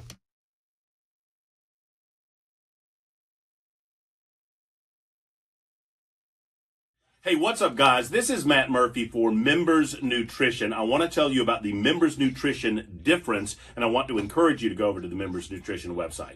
Number one, they believe at Members Nutrition that they can sell vitamins and supplements at a lower cost point, and they're doing it every single day at membersnutrition.com. Number two, they want to make these products right here in the United States of America, not from some overseas company, and they do that every single day. I encourage you to go to membersnutrition.com. You'll get 50% off your purchase price at checkout. You don't have to put in any codes. Just go to membersnutrition.com. Once again, membersnutrition.com.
Hello there. It's 7 o'clock now, and I'm Joan Jones with your top stories. We're looking at high temperatures today around 91 degrees. But we do have some rain on the way. Got the forecast and traffic coming up in a couple of minutes. Well, the top story of the day is the presidential debate, of course, and the high stakes involved, since this appears to be the only debate this election season will have. When these two candidates enter this room, it will be their very first time coming face to face, and they'll be standing just 6 feet apart. There will be no studio audience to cheer them on, no campaign staff allowed in this room. Their microphones will only be turned on when it is their turn to speak. week. Each candidate will have 2 minutes to answer each question. Our very own David Muir and Lindsay Davis will be sitting right here moderating the first and likely only presidential debate. That's ABC's Rachel Scott. A tropical storm now sitting in the Gulf of Mexico is expected to strengthen into Hurricane Francine later today. ABC's Ginger Z warns, don't think this is just a coastal event. Just know you were going to have a lot of rain. No matter where in that area, you're going to see 4 to 6 inches widespread. You could see up to a foot locally. And it's not just at the coast. This would be inland for Jackson, Mississippi, along I-20 and I-10, of course, but then even up to Arkansas and Tennessee. Yeah, in Tennessee, here's the timing. Francine is expected to make landfall tomorrow afternoon near New Orleans, and then the storm will travel through our region by Thursday afternoon into Friday. We can expect some heavy rain, gusty winds, and perhaps the threat of tornadoes. We're on it here at WTN, so we'll keep you updated throughout the week. In Franklin, the police department wants parents and students to be prepared in the event of an active shooter event. So free preparation classes are being offered. The first one is taking place in September on the 24th at the police department community room from 6 p.m. to 7:30 p.m. And then a second class is happening October 8th. Check out the Franklin Police Department website to sign up. And North Korean leader Kim Jong-un announced a plan to exponentially increase the number of nuclear weapons in response to the new U.S.-South Korean defense pact that was signed in July. The North Korean leader blamed the U.S.-led military bloc system, calling it a grave threat, which inevitably made the regime to develop its own nuclear weapons. He made it clear that the threat from the U.S. and its allies makes it crucial for the North Korean regime to maintain strong military force for survival. Hakyung Kate Lee, ABC News, Seoul. Market numbers here brought to you by Beacon Capital Management, online at beaconcm.com. Stock futures are really not much higher or lower this morning. Dow futures are minus 13. The S&P futures are up 4, and the NASDAQ futures gaining 6 points. That's the latest news. We've got traffic and weather coming up. I'm Joan Jones, WTN News.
And we're looking at pretty slow traffic this morning in a number of spots. Looks like traffic is slow in Woodcrest, to make that Woody Crest. Nolensville Pike at Polk Avenue. It's an injury involving accidents, and police are on the scene of that one. Also, an accident on the left shoulder of I-24. This is the eastbound lanes just past the split, the I-65 North split. That's exit 46 A and B. The accident, again, taking out the left shoulder. It's blocked there, and police are on the scene. Traffic every 10 minutes mornings on Super Talk 99.7 WTN.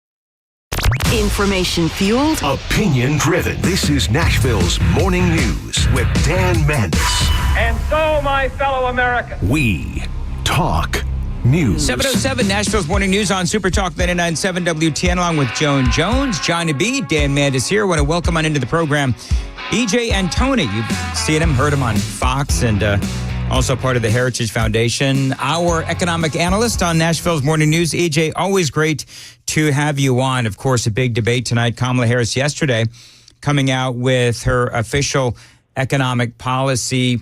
Among the things that she's talking about, she wants to expand the child tax credit. She also wants to kill or allow to expire the Trump tax cuts. And so just give me your first blush on Kamala Harris and her tax and her economic policies.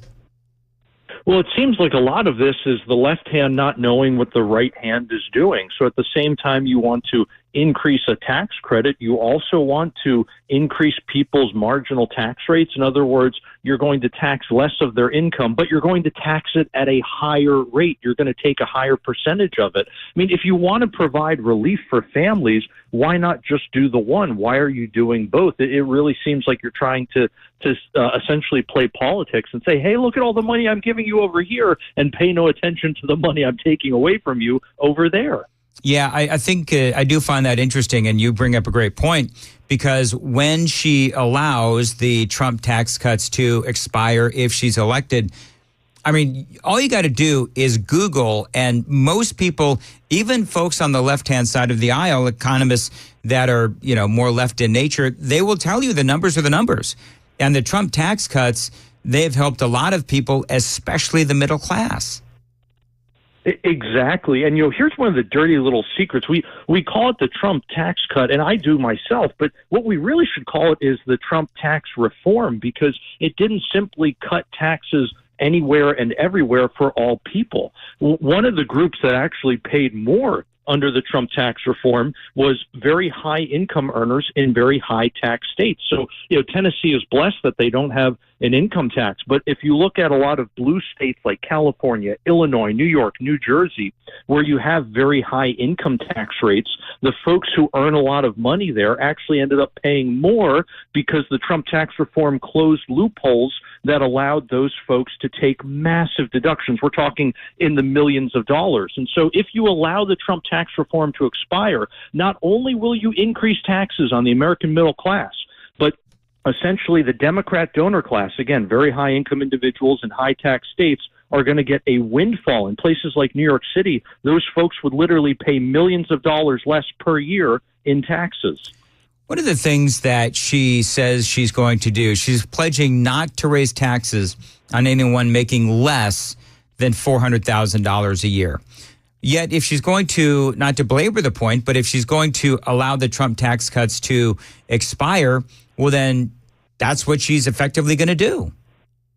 100%. You know, and let's not forget, we have already seen massive tax increases on those making less than $400,000. It just hasn't been explicit taxation. What is inflation if not a tax, and a tax on those least able to pay for it? Inflation is a way the government transfers wealth away from you and to itself. I don't know a better definition of a tax than that. And we have seen the worst inflation in 40 years under Biden-Harris. And by the way, Harris deserves a lot of blame for this because she was the tie-breaking vote in the Senate on two of the biggest pieces of legislation. An economist out of the University of Chicago recently estimated that her spending, which is essentially those two bills, that trillions of dollars worth of spending, accounts for half of the above-trend inflation we have seen since 2020. Yeah, I mean, she's got it. I don't know. To me, when I'm watching the debate tonight, there's nowhere for her to run on a lot of these issues. I mean, she, as you said, and as I've said many times, she was the deciding vote in the Senate. And so it's almost like she's trying to run from her own policies and her own past. The other thing, and E.J. Antoni is joining us, economic analyst for Nashville's Morning News. She's also, of course, continuing this war on price gouging. I was talking about this earlier, where she's still sticking to that. Even though economists on both sides of the aisle, Republicans and Democrats, have said this war on price gouging is, made of sand. There's no foundation to it because price gouging within the grocery sector, within the grocery stores, it's not happening. I mean, within capitalism, you have competition that really is preventing any kind of price gouging, because if one store is gouging those prices and hiking up those prices, you can just go across the street. Well, exactly. But this is just another case of how it literally doesn't matter what businesses do. They become the boogeyman. If they're charging more than their competitors, they're price gouging. If they're charging less than their competitors, what do they call it? Predatory pricing. And if they're charging the same as their competitors, well, now it's collusion. I mean, there's literally no way a business can do anything with these people and not be in the wrong. But, Dan, the other really crazy thing here is the fact that the Biden-Harris administration's own data from their administration actually disproves the entire price gouging narrative. It shows that the corporate profits among grocery stores, their margins have not increased over the last several years. And on top of that, the price increases that they face are the exact same as the price increases you and I face. In other words, when we grab a carton of milk or a gallon of milk off the shelf, we are paying, let's say, 20% more for that. Well, guess what? The business, the grocery store, is also paying 20% more. They're just paying it to the dairy farmer, whereas we're obviously paying it to the grocery store. So these businesses have literally just passed their cost increases onto the consumer. Please tell me where the price gouging is. Well, it's not there, and you're right. Part of what I think they're doing, EJ, is they're trying to go after Donald Trump, and they're trying to go after Republicans, sort of, you've got these big corporate executives and they're price gouging. They're trying to rip off the little people. That's part of what they're trying to do, and they're trying to run from their own economic policy and their own history of high inflation in our country. That's what they're effectively trying to do, is obfuscate their own failures. More with E.J. Antoni is coming up next. 7:15 on Nashville's Morning News. Time to check the roads.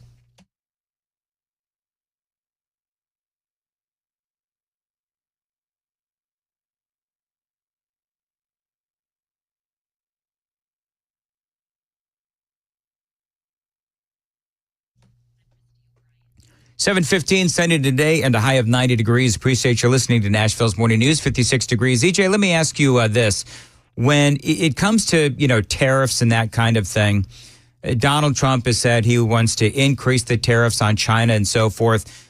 Where do you stand on Trump's tariffs? A lot of people are saying that what this will do is this will raise the prices on Americans. Others say, no, it won't. Where do you stand on all that? Well, there's a big difference between who is taxed and who actually pays the tax. We see this with corporate income taxes, for example. Corporations don't pay taxes. It all gets passed on. It can get passed on to shareholders in the form of a lower rate of return, or to consumers in the form of higher prices, or to workers in the form of slower wage growth. So when it comes to tariffs, what we saw during the first Trump administration was about 80% of the tariffs that were levied on Chinese manufacturers were actually paid by those manufacturers. In other words, they ate the cost. They were not able to pass it on to consumers. So it's not as if every dollar you create in a tariff is guaranteed to get passed on to Americans. But furthermore, if you can reduce income taxes and essentially transfer that tax burden into tariffs, you would be replicating the greatest period of economic growth in this nation's history, when we literally built a middle class for the first time, not just in America, but in the entire world. That was a time when you had very low government spending relative to the size of the economy. You had no federal income tax at all. It didn't even exist. And the government was funded almost exclusively by tariffs. One last point on this is that people often point out that tariffs are a tax on trade, and we don't want to tax trade. Well, then why do you have an income tax? You are taxing the trade of someone's labor. Yep. Why on earth do you have a sales tax? That is also a tax on trade. It's just a question of, do you want to tax international trade or do you want to tax domestic trade? Personally, I would much rather not tax my fellow Americans. EJ, is it simple enough, got the big debate tonight, is it simple enough for Donald Trump to simply say, because most folks aren't going to understand tariffs and the economy, the difference between inflation is up, it's down, the cost of goods. Is it simple enough for Donald Trump to just say, listen, are you better off now than you were 4 years ago? And think about when I was in office and the lower prices and the tax cuts that Kamala Harris wants to eliminate. Is it just that simple for Donald Trump to say regarding the economy? Dan, it's a really good question. To tell you the truth, I don't know. I'm not a political analyst. I'm a monetary scientist, so I suppose take this next part with a grain of salt. Therefore, but I think at the end of the day, what the American people know is exactly what you just articulated: that they are worse off today than they were 4 years ago, 5 years ago, 6 years ago. They have seen all of the progress that families made during the Trump administration essentially get wiped out by the actions of this administration. It really seems shockingly similar to the message that Reagan delivered when he was running against President Carter, and that obviously was a winning message. All right, EJ, always great to have you on, and looking forward to talk to you again soon. EJ Antoni is joining us here on Super Talk 99.7 WTN. I personally, I think that it is just that simple. I think it is just that simple, where Donald Trump will be able to say, you getting choked up about this? I am. I'm getting all choked up, Joan. But I think that's all Trump has to do is say, are you better off now than you were 4 years ago when Joe Biden took the oath of office? I don't know where Kamala Harris can go to point where things are better now than they were under Donald Trump. I mean, you can talk about the border, you could talk about crime, you could talk about foreign policy, you could talk about the economy, you could talk about inflation overall, you could talk about credit card debt. I mean, I just threw down like 6 or 7 issues where it is clear that Donald Trump wins. And I'm not saying that because I am a supporter of Donald Trump. I am a supporter of Donald Trump. But if there was something that he did that I didn't like, and that's happened, and I've called him out on it, and people get really mad at me for it, and that's all got to be fine, whatever. But listen, the man does make mistakes. But when it comes to right now, when you look at where America is right now, as opposed to where it was when Donald Trump was in office, I don't know where she can turn to say that she succeeded on anything. Johnny, is there anything, maybe you folks on the super text line can tell me, you non-haters, you Trump supporters, is there anything that you can look at where Donald Trump is made a mistake and it made us worse off than we are right now under Kamala Harris? No, in fact, she has nothing to run on. Nothing. And the thing about Donald Trump, even if you don't like him, you may not be voting for him, but you're voting for the very things that you believe in, that he stands behind. That's exactly right. That is exactly right. So, I mean, I agree with, EJ Antoni. For Kamala Harris, I mean, all right, so what you want to do is you want to give child care tax credits or child tax credits, But what you also want to do is allow the Trump tax cuts to expire, which ultimately is going to raise taxes on everyone. And you can't get away from that fact. And the reason why she wants to get rid of the Trump tax cuts is the same reason that Joe Biden got rid of all of Trump's immigration policies, because Orange Man bad. They don't look at the policies and how good or bad they are. They just know that this was a Donald Trump policy and they want it to go away. That's what they do. And look how well that turned out for immigration. It is 7:21 on Nashville's Morning News on Super Talk 99.7. Joan Jones, what is coming up at 7:30? Hey, the latest polling, just as we're getting ready for that debate tonight. Also, the sad ending after a couple of Nashville teenagers got their hands on a gun. We'll have those stories at 7:30. Super Talk 99.7 WTN. Thank you, Joan. 7:22 on Nashville's Morning News. Dan Mandis here. Fall is on the way. The pumpkin spice takeover has begun at Busy Bee Plumbing, Heating, and Cooling. They do have some great offers. Now, they are your Rude Pro partner, and man, do they have some great deals for you, listeners to my program. Now, how about a free Wi-Fi thermostat on qualifying new HVAC systems? You can control your HVAC system from anywhere. How about a free whole home air filtration system with the purchase of 2 or more qualifying HVAC systems? Or one more, a new HVAC system replacement for as low as $68 a month. Busy Bee Plumbing, Heating, and Cooling. They are my HVAC and plumbing company.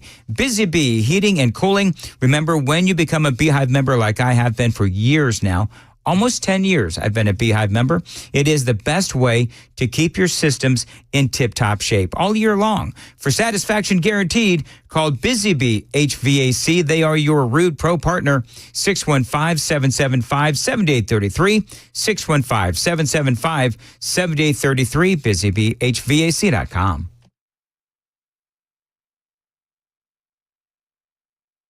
Hey, it's Dan Mandis, and I am so glad that California Closets has fixed my closet catastrophe. After exact measuring and planning, they came over and got to work.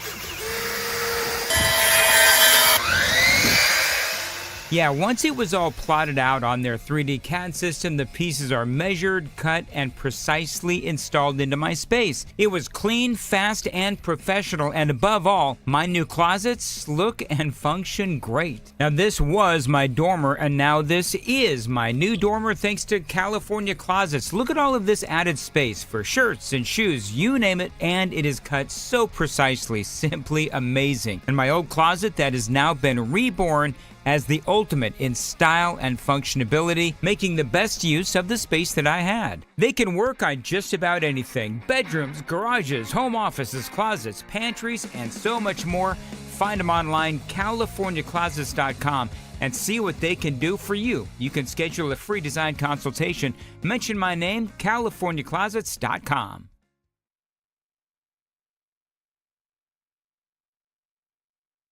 Hey, what's up, guys? This is Matt Murphy for Members Nutrition. I want to tell you about the Members Nutrition difference, and I want to encourage you to go over to the Members Nutrition website. Number one, they believe at Members Nutrition that they can sell vitamins and supplements at a lower cost point, and they're doing it every single day at membersnutrition.com. Number two, they want to make these products right here in the United States of America, not from some overseas company, and they do that every single day. I encourage you to go to membersnutrition.com. You'll get 50% off your purchase price at checkout. You don't have to put in any codes. Just go to membersnutrition.com. Once again, membersnutrition.com.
727.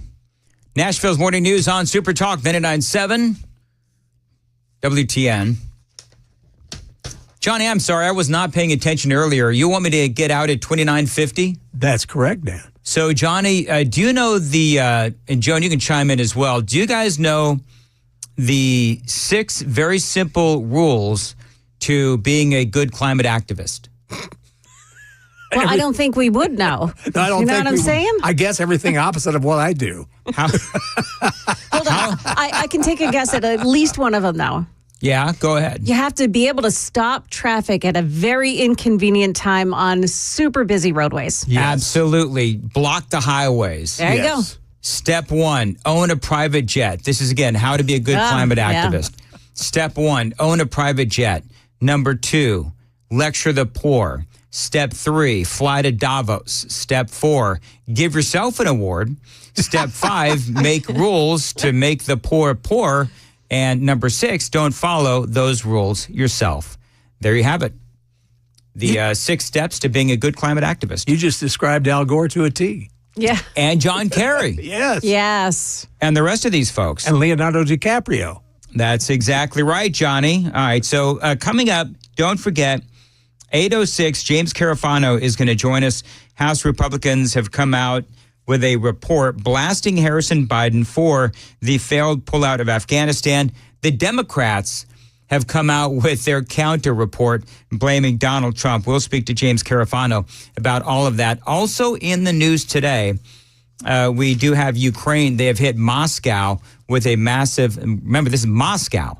They have hit Moscow with a massive drone attack. We'll get James Carafano, his thoughts on those as well. 729 on WTN, Dan Mandis here. And I can tell you that as a guy who gets up early, and I mean way early, that first cup of coffee is critical to waking up and feeling great. And I've tried all kinds of coffees over the years. And these days, I have discovered Space Cowboy Coffee.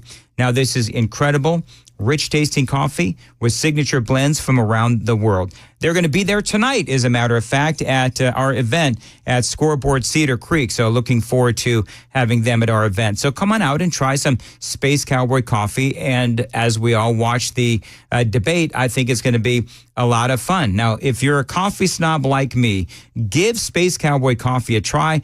Again, their blends and single origin coffees, they are as unique as their name. Now, if this is the first time you've heard of Space Cowboy coffee, it's not going to be the last. It's a new coffee company that is based right here in Nashville. Now, that's one of the things that I love about it. I love to shop local. So they are based in Nashville. I've been trying all their different brews. Yes, they are amazing. Now, you want to order some Space Cowboy coffee? You can do it online, spacecowboycoffee.com. Use promo code Dan. You're going to get 10% off that first purchase. You spend $50 or more, and you get free shipping. Remember, that's promo code Dan to save some money and get some of the best coffee that Nashville has to offer. You can try them in pods, whole bean, or ground. Space Cowboy Coffee is my new favorite wake-up call. Find them online, spacecowboycoffee.com.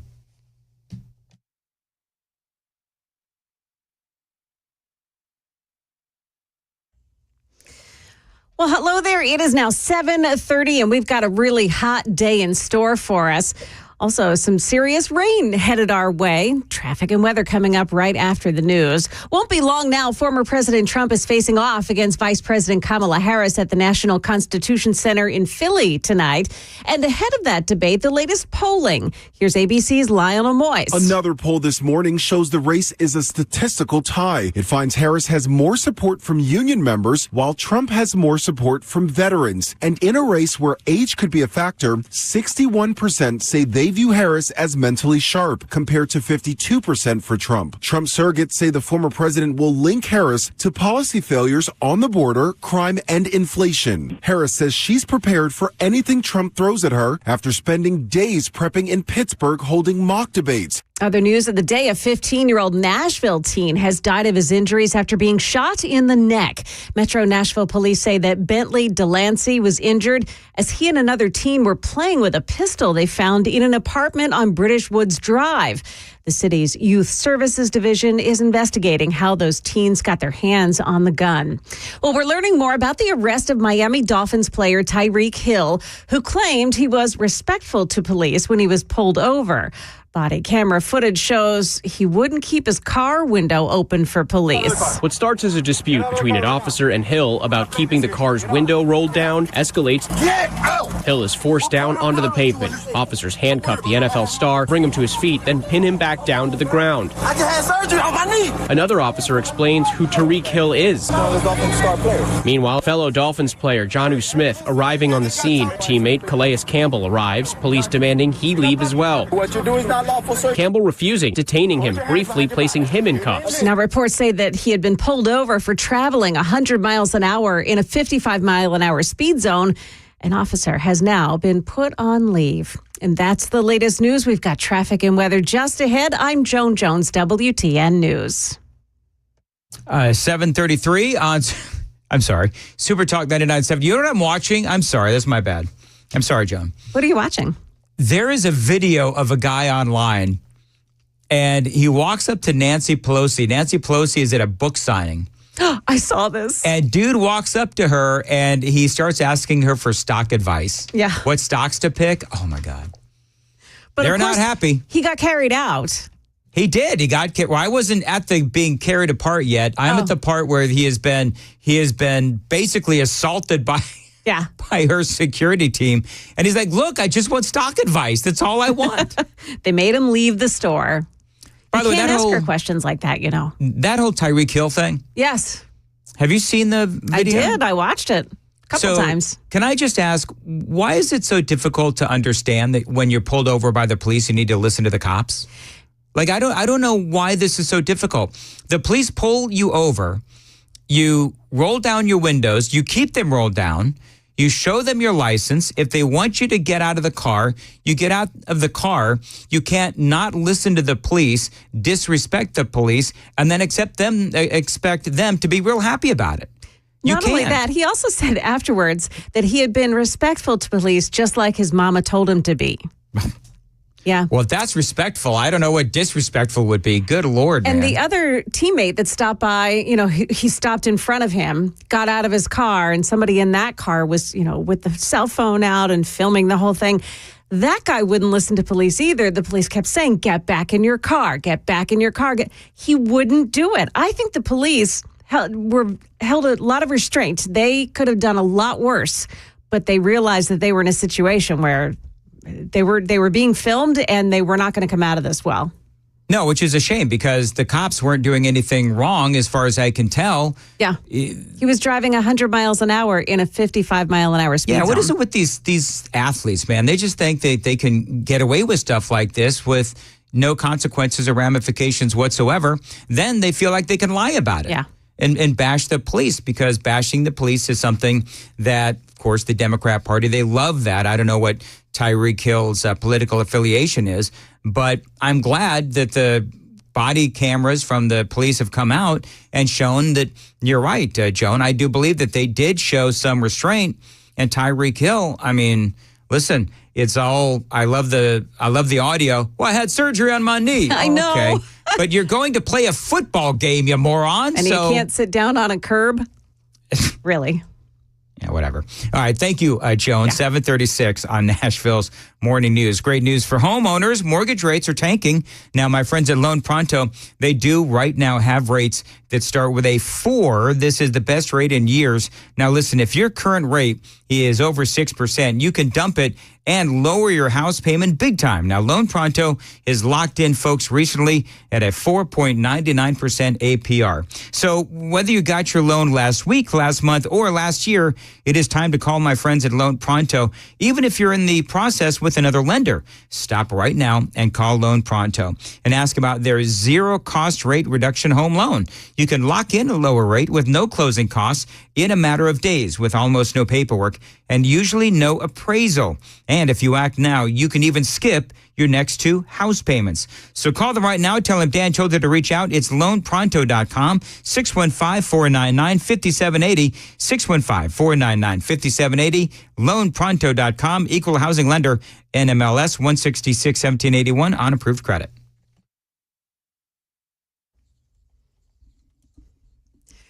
Well, our quiet morning is over. We've got a crash this morning, Columbia Pike, north of Thompson Station Road. Also an accident with the left lane blocked on the eastbound side of 24. This is right near the I-65 North split. Then another accident reported I-24 westbound. This one is just before Joe B. Jackson Parkway. And then another crash at the off-ramp there, partially blocked. The westbound 24 off-ramp to Almaville. That's exit 70. You'll have to get yourself around that one somehow this morning in another way. Joan Jones, WTN Traffic.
The guaranteed offer is the easiest way to sell your home.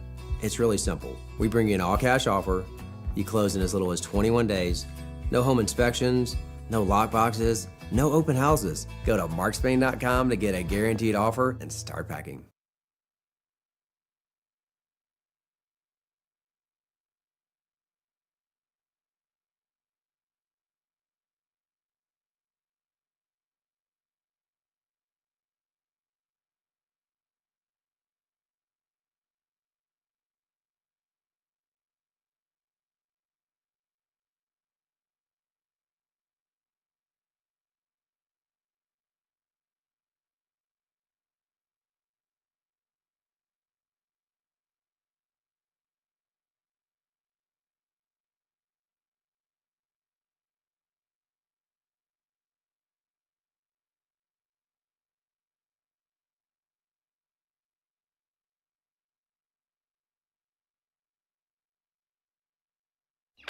$7:40. Nashville's Morning News on Super Talk 99.7 WTN.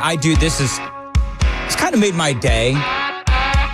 So I tweeted out this video of this guy who sees that Nancy Pelosi is doing some sort of a book signing, and he walks up to her and he shakes her hand. He's wearing a mask, by the way, so he fits right in with the Democrats. And he asks her what kind of stocks she buys, because, as everyone knows, she makes a lot of money on those stocks. And so this is how it sounded as he's being led away. I just want to know. She makes 6 figures a year in Congress and has a $100 million net worth. Don't y'all want to know what stocks she should buy? Come on. No way. I just want to know what stocks to buy. Yeah. I want to close the wealth gap. What's the problem? No way. I just want to close the wealth gap. I love that. I just want to close the wealth gap, he says. And out he goes. You know what's interesting, though? Like, you have all these Democrats that are there, and they're there to see Nancy Pelosi, yet nobody is interested in how she has $100 million. I mean, everybody knows about NVIDIA, right? So NVIDIA, this company that Nancy Pelosi, every time, and I'm paraphrasing now, but she has made a lot of money on these stocks that are traded. And the accusation is that she is taking information that she learns from being in Congress. And then her husband, who is a stockbroker, she will tell him, this is the accusation, she'll tell him the news about some of these various stocks. and then he will take that news and then he'll make trades based on that news that Pelosi told him. And that's called insider trading. And yet, you got all these Democrats who are, they're like bots. They are. They're just like bots.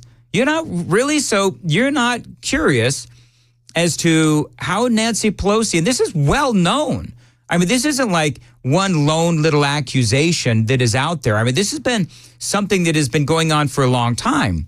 And these are accusations that have, look at how much money she has.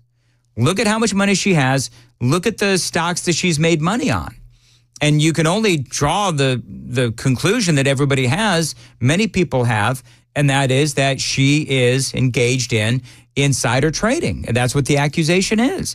And when you are in these committees and you're seeing all of these things that are going on with these companies, you tell your husband goes and buys these particular companies, and then you make millions of dollars. I mean, it's a pretty good gig if you can get it.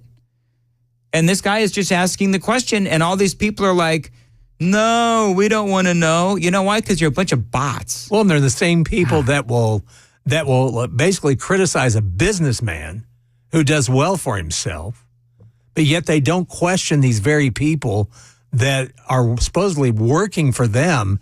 And how did people like Joe Biden get 3 homes? Oh, yeah. Don't even get me started on that. And they won't even bring that up.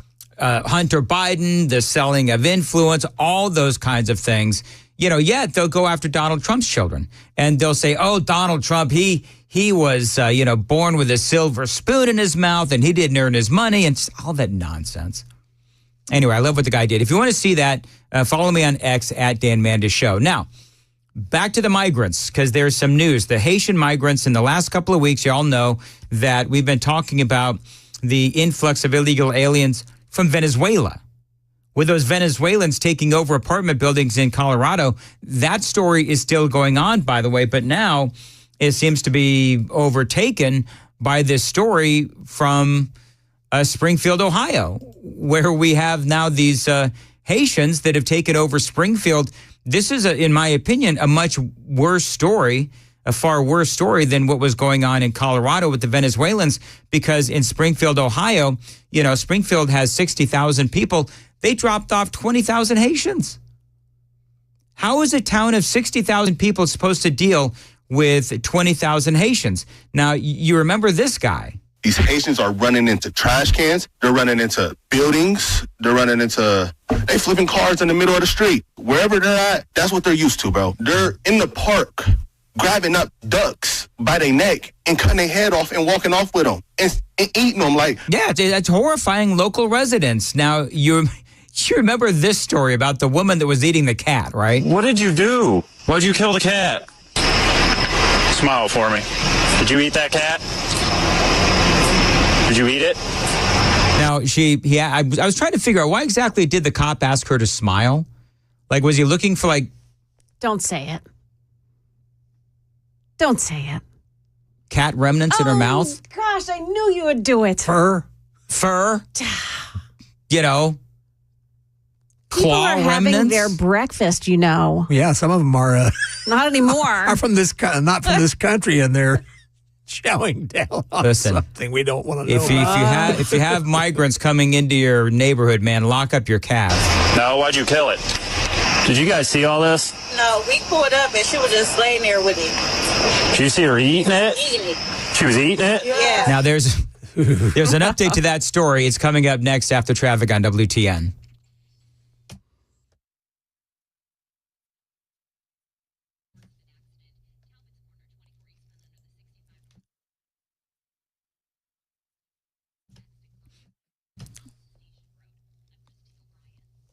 All right, very good. 746 sunny today, a high of 90 degrees.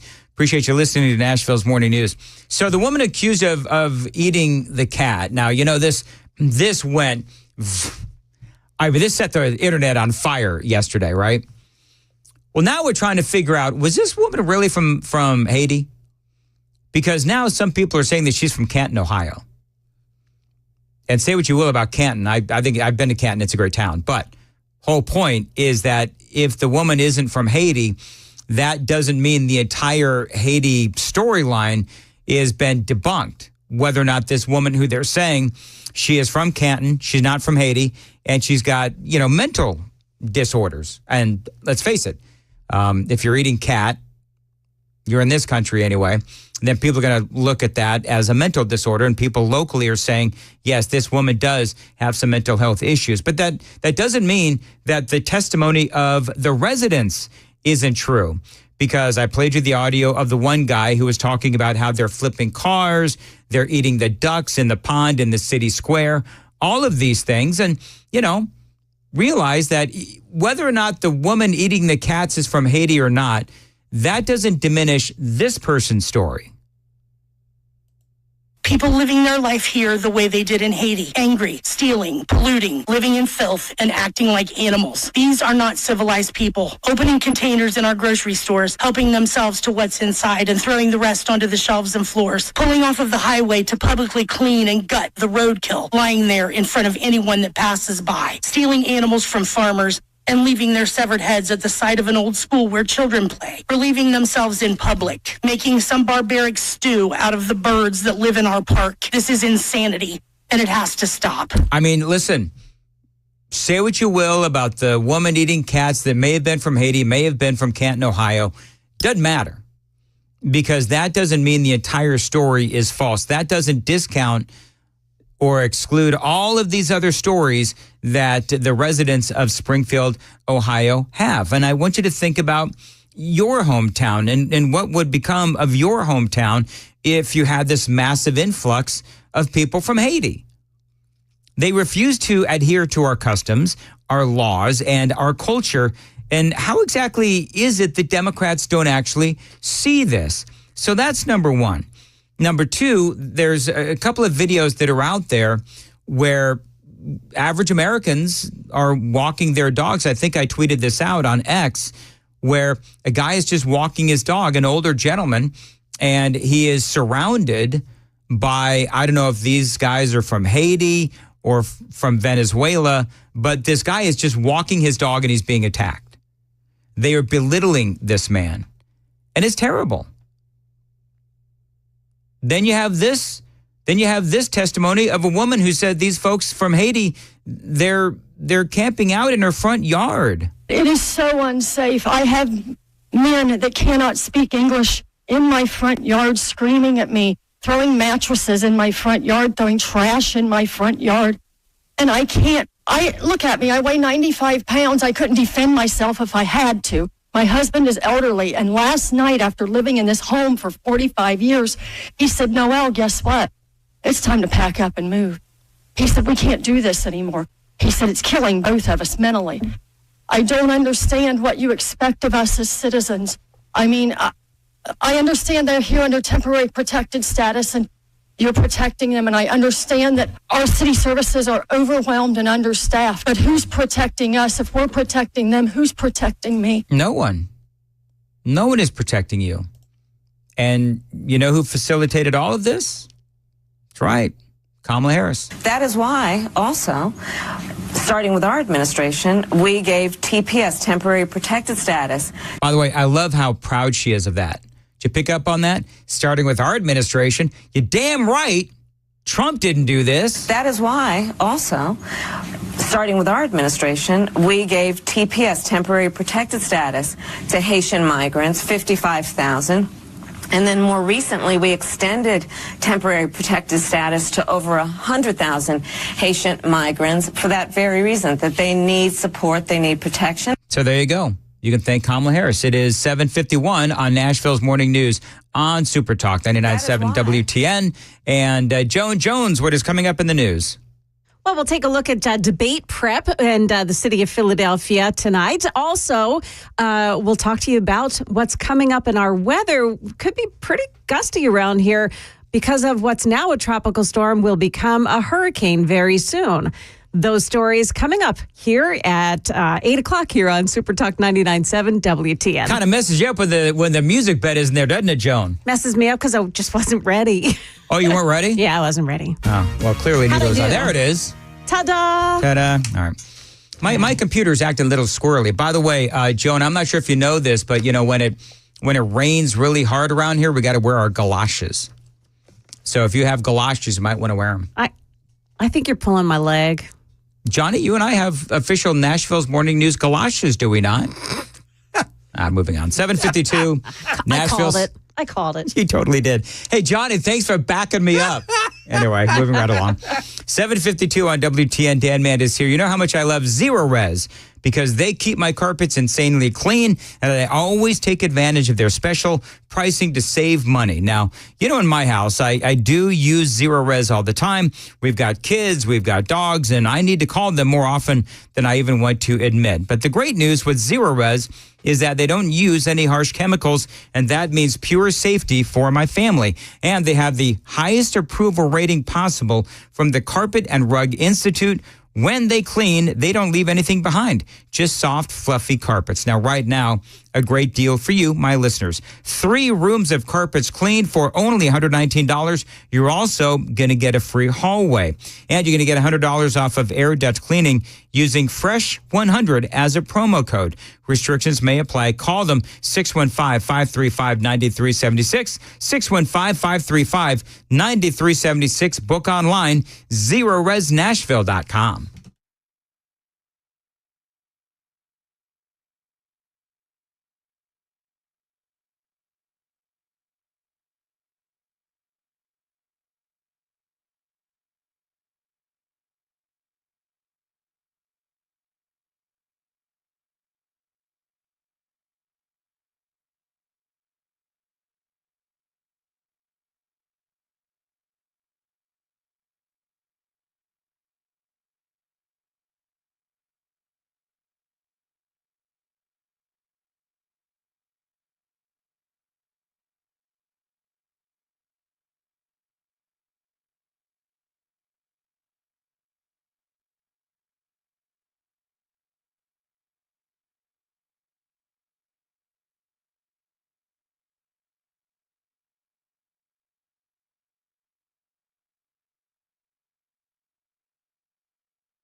7:58, Nashville's Morning News on Super Talk 99.7 WTN. So people are saying that on the Super Text line, I didn't know this, that some outlets are reporting that no pets are being eaten. I don't understand out there in Springfield. Well, I don't understand. Okay, well then if the people are saying it's happening and there's testimony from people at the city council meeting that it is happening, well then who do you believe? Do you believe the cops or do you believe the people who are out on the streets and living through all of this? I don't know. But it seems to me that, you know what, there's bad things that are happening in Springfield. All right, are you going to deny the 11-year-old that was killed from the Haitian that was driving and he got into an accident with this school bus and the school bus flipped? Are you going to tell me that didn't happen with the 11-year-old that was killed by this accident? I mean, I'm just telling you that you can either listen to the cops or you can listen to the people who are experiencing all this. And I'm just telling you that regardless as to how you look at it, there are bad things going on because of these Haitian illegal aliens in Ohio. You can talk about the Venezuelans in Colorado and across the country. Bottom line is that, yeah, there are bad things that are happening. Anyway, got to go. 7:59, Nashville's Morning News on WTN. Dan Mandis here. You know, I am in the middle of a great backyard makeover, and I know the value of updating and upgrading your backyard. And Moon Valley Nurseries, they can help you because they do great work. Now, think about what you would want in your perfect backyard.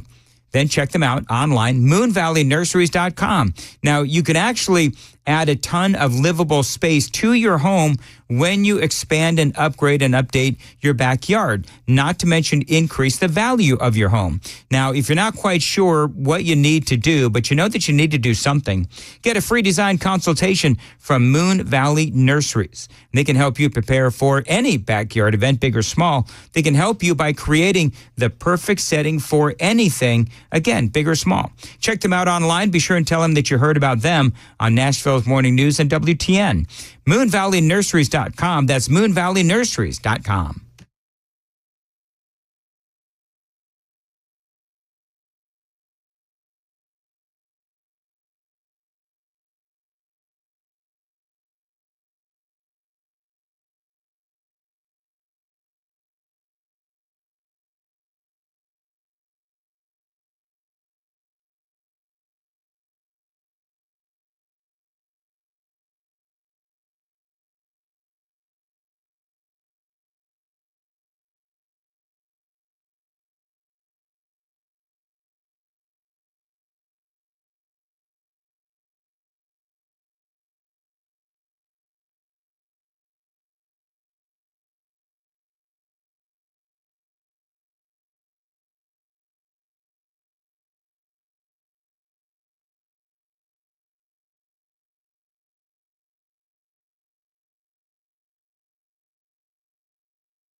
Well, good morning. It's 9 o'clock now, and I'm Joan Jones with your top stories. We're headed up to 91 degrees later on today.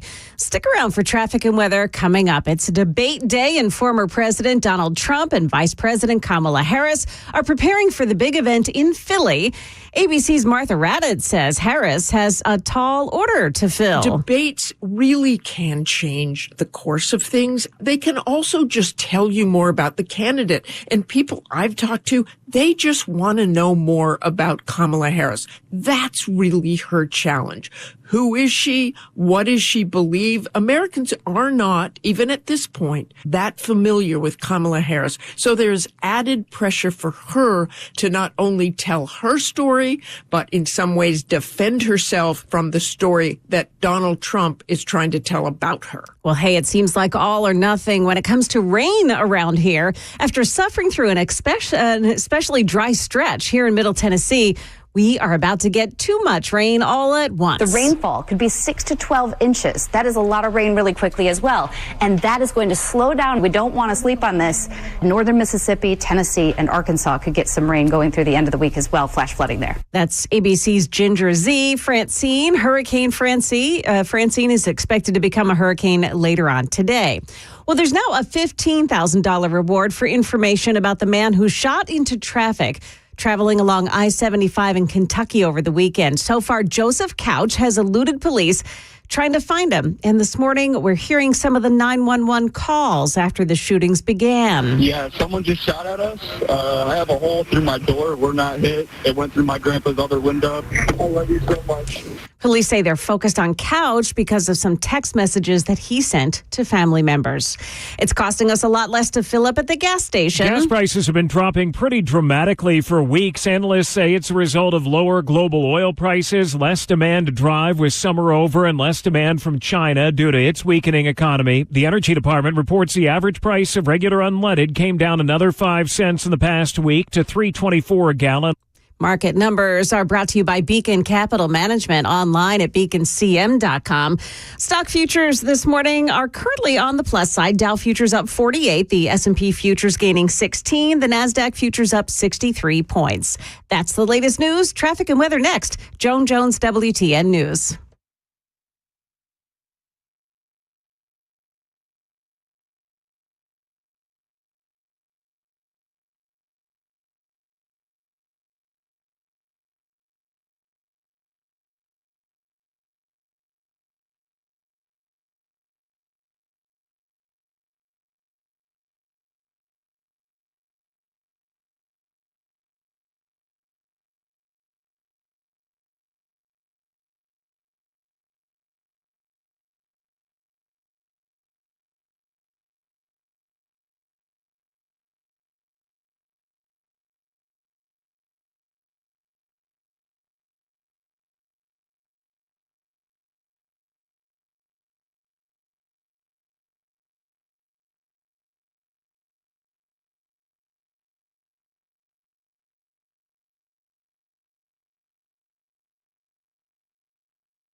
Just one spot to be careful of this morning at 24 westbound lanes. It's right at Joe B. Jackson Parkway, exit 84, that there is a crash and the right lanes are blocked.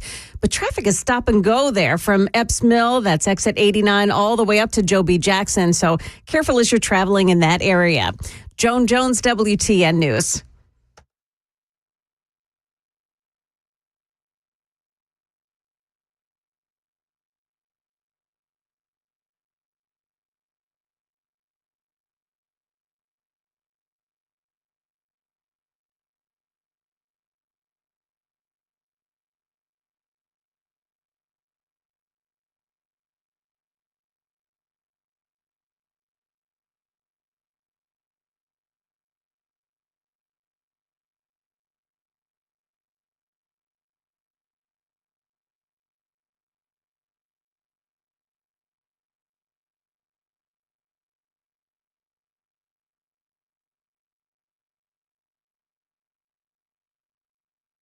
This is Nashville's Morning News with Dan Mandis. And so, my fellow Americans, We talk News. 8:07, Nashville's Morning News on Super Talk 99.7 WTN. Dan Mandis here, along with Johnny B, Joan Jones. Hope you're doing well. James Carafano joining us on the Newsmaker Hotline. James, always great to have you on. It was a day of dueling narratives yesterday regarding the failed pullout of Afghanistan. The Republicans in the House come out with their report on the failures in Afghanistan.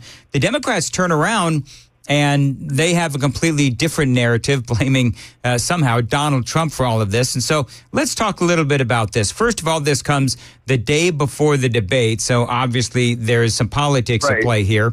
But talk about the Republicans and what they say first on the failed pullout. Well, how about we talk about what actually happened, since I actually know. So I knew most of the senior players in the Trump administration that worked on the Afghan policy, including people in the NSC, the ambassador. Here's the reality. Trump wanted to get out of Afghanistan from the first day he was in office. And he would walk into these meetings and say, I want to get out of Afghanistan. And they would sit down and say, sir, let us tell you what's going on, and explain to them, the downsides to that. And then rather than just say, okay, well, you're the smart people, he would say, okay, but give me a plan. We're not going to keep doing the same thing forever. That's stupid. We need something that gets us to a place. And under Trump, we were spending less in Afghanistan in a year than we were spending under Obama in a week. So just let that number sink in. Less in a year than Obama spent in a week. So in terms of a burden to U.S. taxpayers, we had significantly clipped that thing down. And no American, I don't get me hold me, like, I'm not sure what the exact, but it's like a year, 18 months without an American death in Afghanistan. Because Americans were literally doing no fighting in Afghanistan. Afghans were fighting for their own countries. And then Trump had a plan to eventually get the U.S. out, because we're not the world's babysitters. But it was based on conditions. It was based on certain things the Afghan government being able to achieve, and the Taliban respecting that. And if they didn't, Trump was going to bomb them into oblivion. And that was the plan. And I'm not saying it was perfect. There were disagreements with the ambassador and everything, who I thought was young. But that was the situation they had. And of course, they were thinking that they were going to carry this through in the next administration. The Biden team walked in, and Biden thought that Afghanistan was going to collapse, and he wanted to get out of town first. So then when it collapsed, he'd just say, oh, but not my fault. I wasn't there, when it collapsed, like Vietnam. And the problem is he didn't tell anybody. He didn't coordinate with anybody. He spooked the Afghans, and the whole thing collapsed on his watch. So the notion that somehow the tragedy in Afghanistan is Donald Trump's fault it's just a lie. It's just a complete and utter lie. Well, the reality is, no. I mean, the reality is Biden fled from Afghanistan because he scared himself out. And regardless of whether you thought Afghanistan was a good thing, bad thing, today, Afghan women are living under the most appalling conditions anywhere on the planet. A terrorist government is running the country. Every nickel that we invested in that country was spent away. And that is, and by the way, we're still giving aid for our foreign aid dollars to the Taliban, who won't let women speak or be seen in public. And that's all on Joe Biden and Kamala Harris. I'm sorry. James, I'm really glad you mentioned the foreign aid to Afghanistan, because I discovered that. I know it's been going on a long time. I think I rediscovered that a few weeks ago, and I was appalled, because you're talking about a lot of money to an organization that is suppressing the rights of people and treating them horrifically, specifically, of course, the women of Afghanistan. How is that justified? Like, is no one within the Biden administration calling them out on the fact that we're giving money to the Taliban? It was like guilt. Okay, we still care about the women and children of Afghanistan, so we're going to give aid to help them, not the Taliban. But the reality is that money gets dumped into the country. The U.S. has no visibility over it. Much of it goes right into the hands of the Taliban. And the frustration for myself as a conservative we've been doing this now for 4 years. We want to debate Ukraine aid. We want to debate this and everything else. Here we have a situation where the United States is giving money to a terrorist in foreign aid. We're giving money to Hamas to build the capacity to make a war in Israel, to UNRWA. These are the most appalling abuses of American foreign aid. And in conservative circles, how much do we talk about that? Like zero.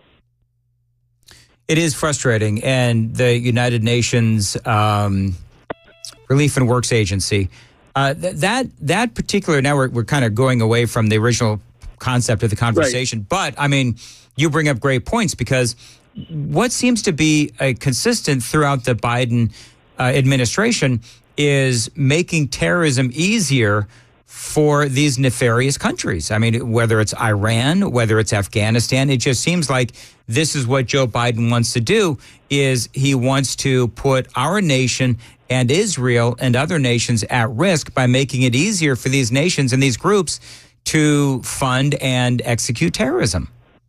It's all about empathy over outcomes. I want to help Afghan women. Well, you're actually funding terrorists. Well, but that's, I want to help the people of Gaza, but you're actually funding terrorists. Oh, well, I care about immigrants, but you're actually creating more problems in America with illegal immigration. You're not really solving anything. But none of that matters. It's because I care.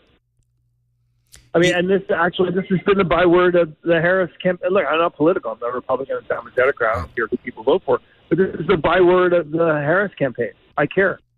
I feel for you. I'll do better. But they don't, because they don't care about the outcomes. All they care about is joy. Yeah.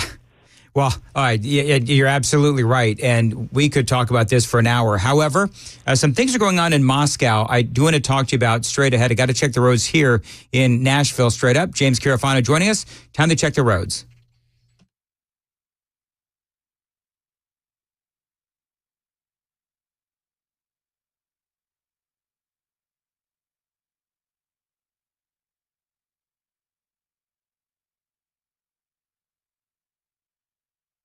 Sunny today and a high of 90 degrees at WTN. James Carafano. So apparently Ukraine, they attacked Moscow today with what people are calling a major drone attack. I don't know how many drones or what the damage was. I haven't seen as of yet. But your thoughts on that? It seems like Ukraine is getting more and more emboldened in going after Moscow itself. If you are in Moscow or in Kyiv, you think that Donald Trump's going to win the election. And you think that the day he wins the election, he's going to pick up the phone call and he is going to call Putin and Zelensky, and he said, the fun and games are over. You guys need to frickin' stop. And if you don't stop, you're going to live with the consequences. And Zelensky's going to say, you bet, boss, I'm all in. No idea what Putin's going to say, but what Zelensky is doing is posturing to put the country in the strongest state possible. So when Trump says it's over, Zelensky's got things to negotiate with. So when you're just on the defensive, you don't have anything to trade away. But now he's got a part of Russia he can trade back. He can say, you stop droning my country, I'll stop droning yours. So Zelensky, I believe, thinks Trump's going to win. He wants to be able to say, when Trump comes in, I've proven I can defend my country, and I will continue to defend my country, and I'm ready to make a deal. And then it'll all be on our buddy in Moscow there to figure out what he's going to do with the rest of his life. Well, Vladimir Putin, I mean, I can imagine that, I don't know the state of Russia's military right now, but I can imagine that Putin's response is going to be pretty strong. Well, he could do that. He could say, no, I'm not going to. But this is when Trump does a deal. I mean, this is the way it works. It's like, here's the deal. And here's the consequences if you don't take the deal. You know, when Biden does a deal, it's here's the deal. And they go, no, we don't like that. And Biden says, okay, what else can I give you? That's not the way Trump does a deal. He goes, I'll offer you a deal. If you don't want it, you're going to live with the consequences. And let me tell you what the consequences are. And then you make the decision. Everybody that's chosen not to do the deal did not come out better off as far as I can tell. Interesting. All right, one last question, James Carafano. I don't know if this is in your wheelhouse or not, so I'm just going to throw it out there. And if you know about it, great. If not, all right, fine. There's all these stories in places like Colorado. Now it's in Ohio of these migrants, and they're causing chaos, whether it's Venezuela with these taking over the apartment buildings, the crime is going up, Americans are being killed and attacked and so forth. We're seeing these Haitian migrants in Ohio as well. And this is to me, obviously, clearly, Captain Obvious moment, a long-term threat to America's homeland with all of these illegal aliens that have come into our country. They're not following our laws. They're not following our customs. How worried are you for the future of these neighborhoods in our country with all of these folks that have come in? This is the supermarket of bad. This is from a security guy who's worked on these issues. What do you want? Is it a terrorist problem? Matter of fact, we just had a terrorist attack where a guy was going to come in from Canada and do a terrorist attack, and if he'd been successful, it would have been bigger than 9/11. Yep. So is it a terrorist threat? You bet. Is it a crime threat?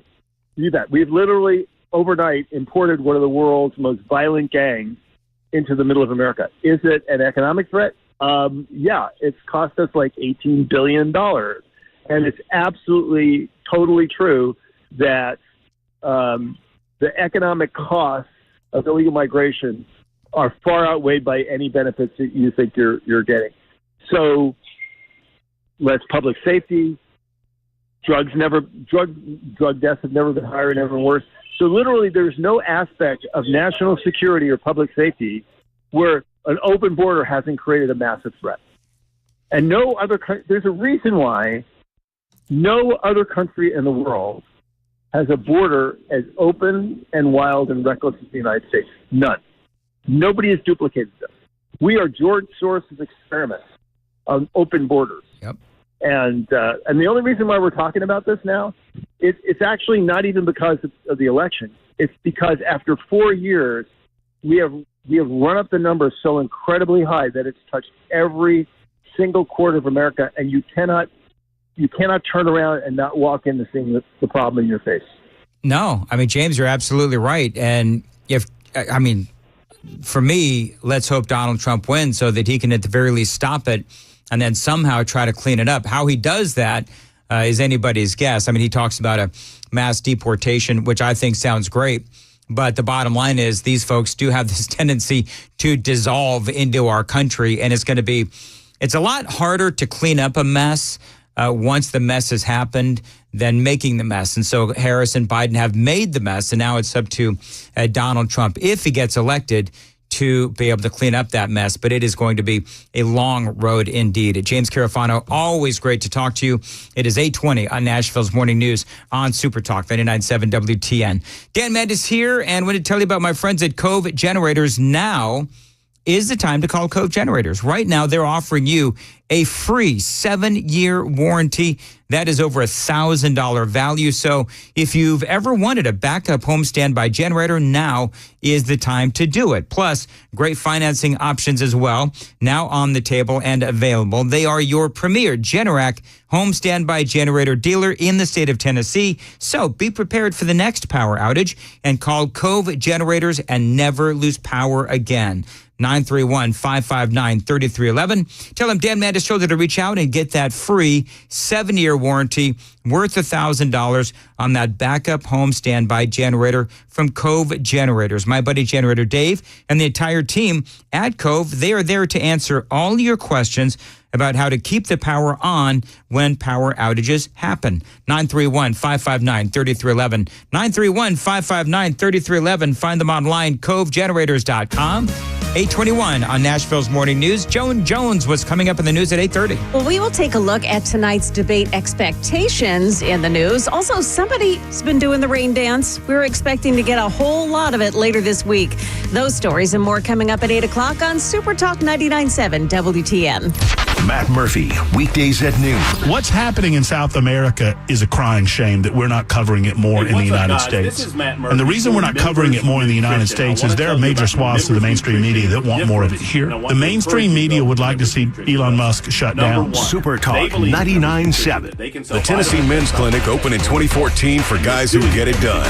Let's talk, fellas. You solve problems all day at work. You fix your sink when it's broken. But when it comes to male performance, it doesn't get done. We get it. You hate going to the doctor, but you're the guy that fixes things. At the Tennessee Men's Clinic, there's nothing to fear and no reason to delay. We've been destroying bedroom boredom since 2014. So if you haven't fixed this, call us. When the pills fail, call us. If you feel like you've tried everything, call us. Here there's hope. From the conventional to the next level, our friendly, discreet team of urologists and providers will take the time to listen. We even offer safe and effective treatments like size increase. Imagine finally taking care of this with no surgery. It's time to be confident. Join the thousands of guys who found success after walking through our doors. Will you be one of them? Dial 615-208-9090 or go to TennesseeMen'sClinic.com to schedule a $99 male performance consultation, including blood work. Do it for you. Do it for her. TennesseeMen'sClinic.com. Book your appointment now. Dormer, and now this is my new dormer thanks to California Closets. Look at all of this added space for shirts and shoes, you name it, and it is cut so precisely, simply amazing. And my old closet that has now been reborn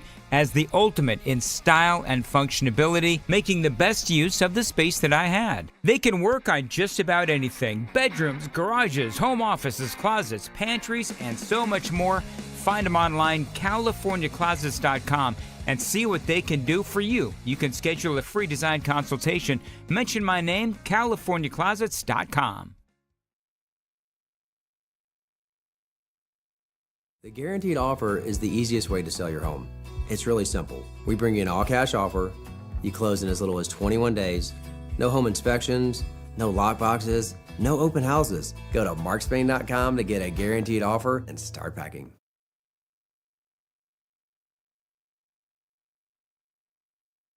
Alarm goes off. First thing I do is get a fresh cup of Space Cowboy coffee. And your first cup definitely won't be your last. Order today and save a few bucks by using promo code Dan at spacecowboycoffee.com. That's spacecowboycoffee.com.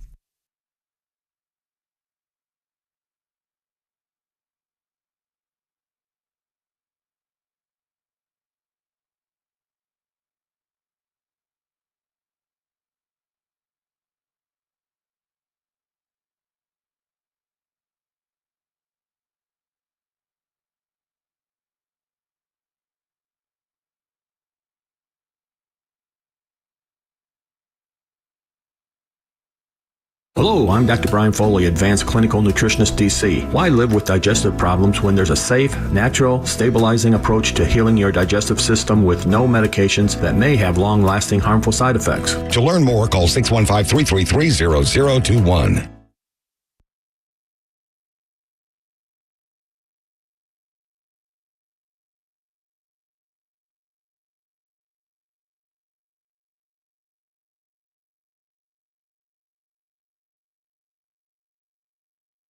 This report brought to you by the Charlie Daniels Journey Home Project.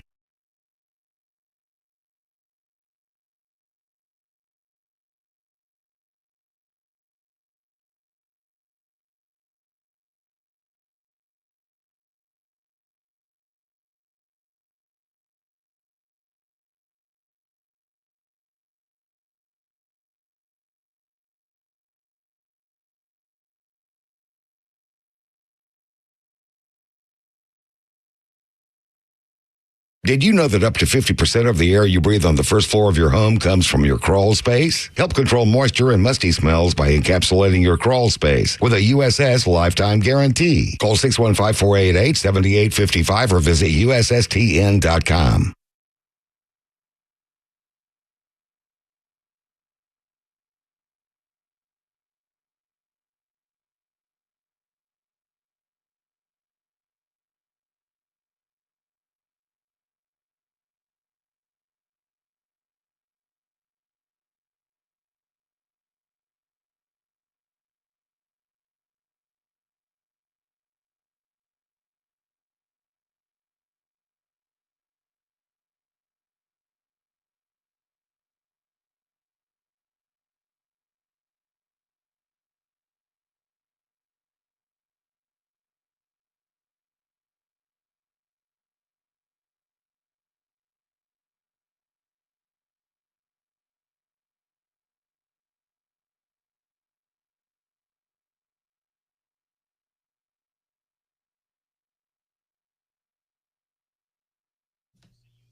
827, Nashville's Morning News on Super Talk 99.7 WTN.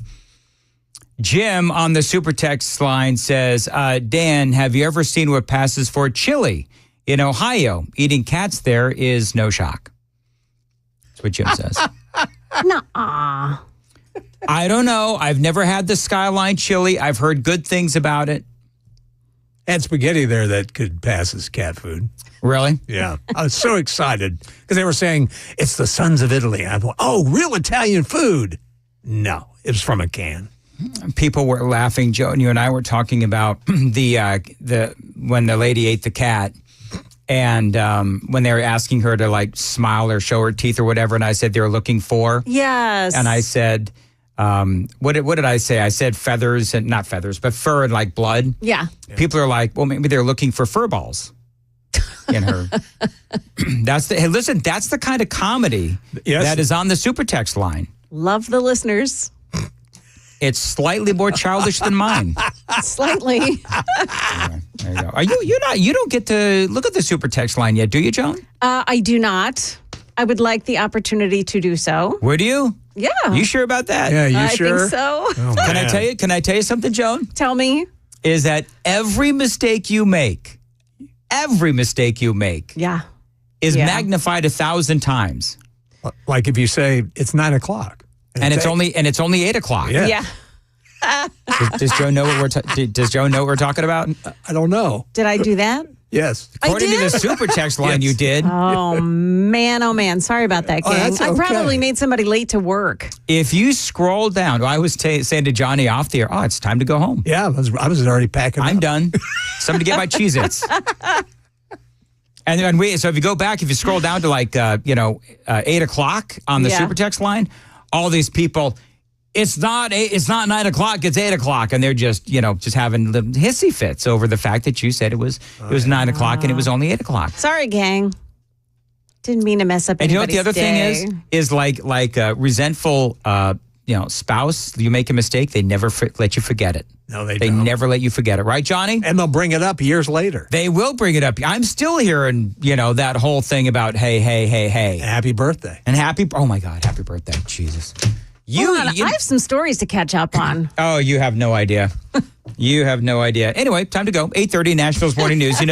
Mark Spain Real Estate, let me tell you something. When the real estate market slows down, Mark Spain, they can really help you out with their guaranteed offer. Now, with the guaranteed offer, there's no showings, no open houses, and no stress. Absolutely hassle-free.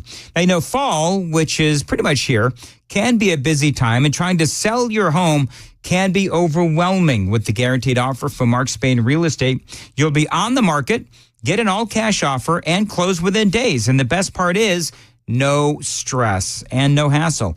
They've got over 12,000 five-star reviews, and you can trust Mark Spain to sell your home fast and for the most money. 855-299-SOLD is the phone number. Tell him Dan told you to reach out. 855-299-SOLD. MarkSpain.com to find out what your guaranteed offer would be on your home today. That's MarkSpain.com and start packing.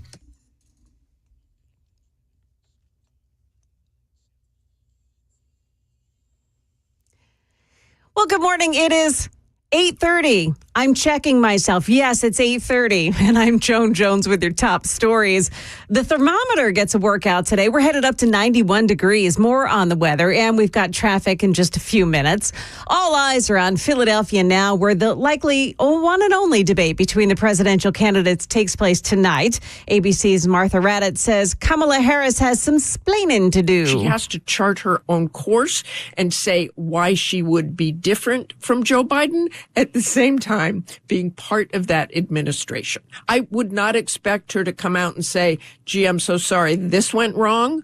But she has to walk that fine line of explaining why maybe some things didn't go so well. Afghanistan certainly comes to my mind, or why the economy, that people still feel the crunch. They're paying higher prices for grocery bills. Has to explain that. Now, the Wall Street Journal reports that Donald Trump's advisors have ramped up their efforts to keep him disciplined and on message. College in the hope he doesn't alienate some of the critical undecided voters.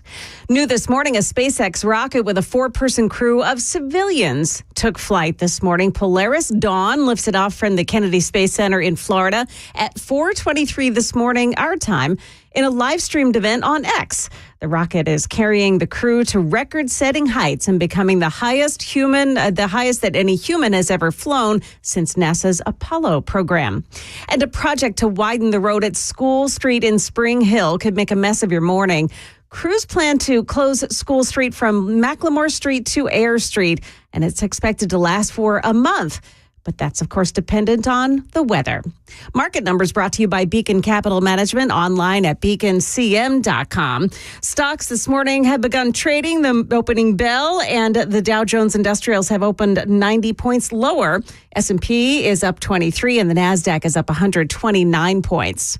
That's the latest news, traffic, and weather next. I'm Joan Jones, WTN News. Thank you, Joan. 8:33, Nashville's Morning News on Super Talk. Listen, if you have land or property that you don't know what to do with, think about a pole barn from my friends at Stoltz Co. They are the premier pole barn builders here in the state of Tennessee. You know, putting up a pole barn from Stoltz Co. could increase the value of your land big time. You can use it as a garage, an event space, an equestrian center. You can basically live in it if you want. Pole barns from Stoltz Co., they are flexible, and yes, they are built to stand the test of time. They're built really well.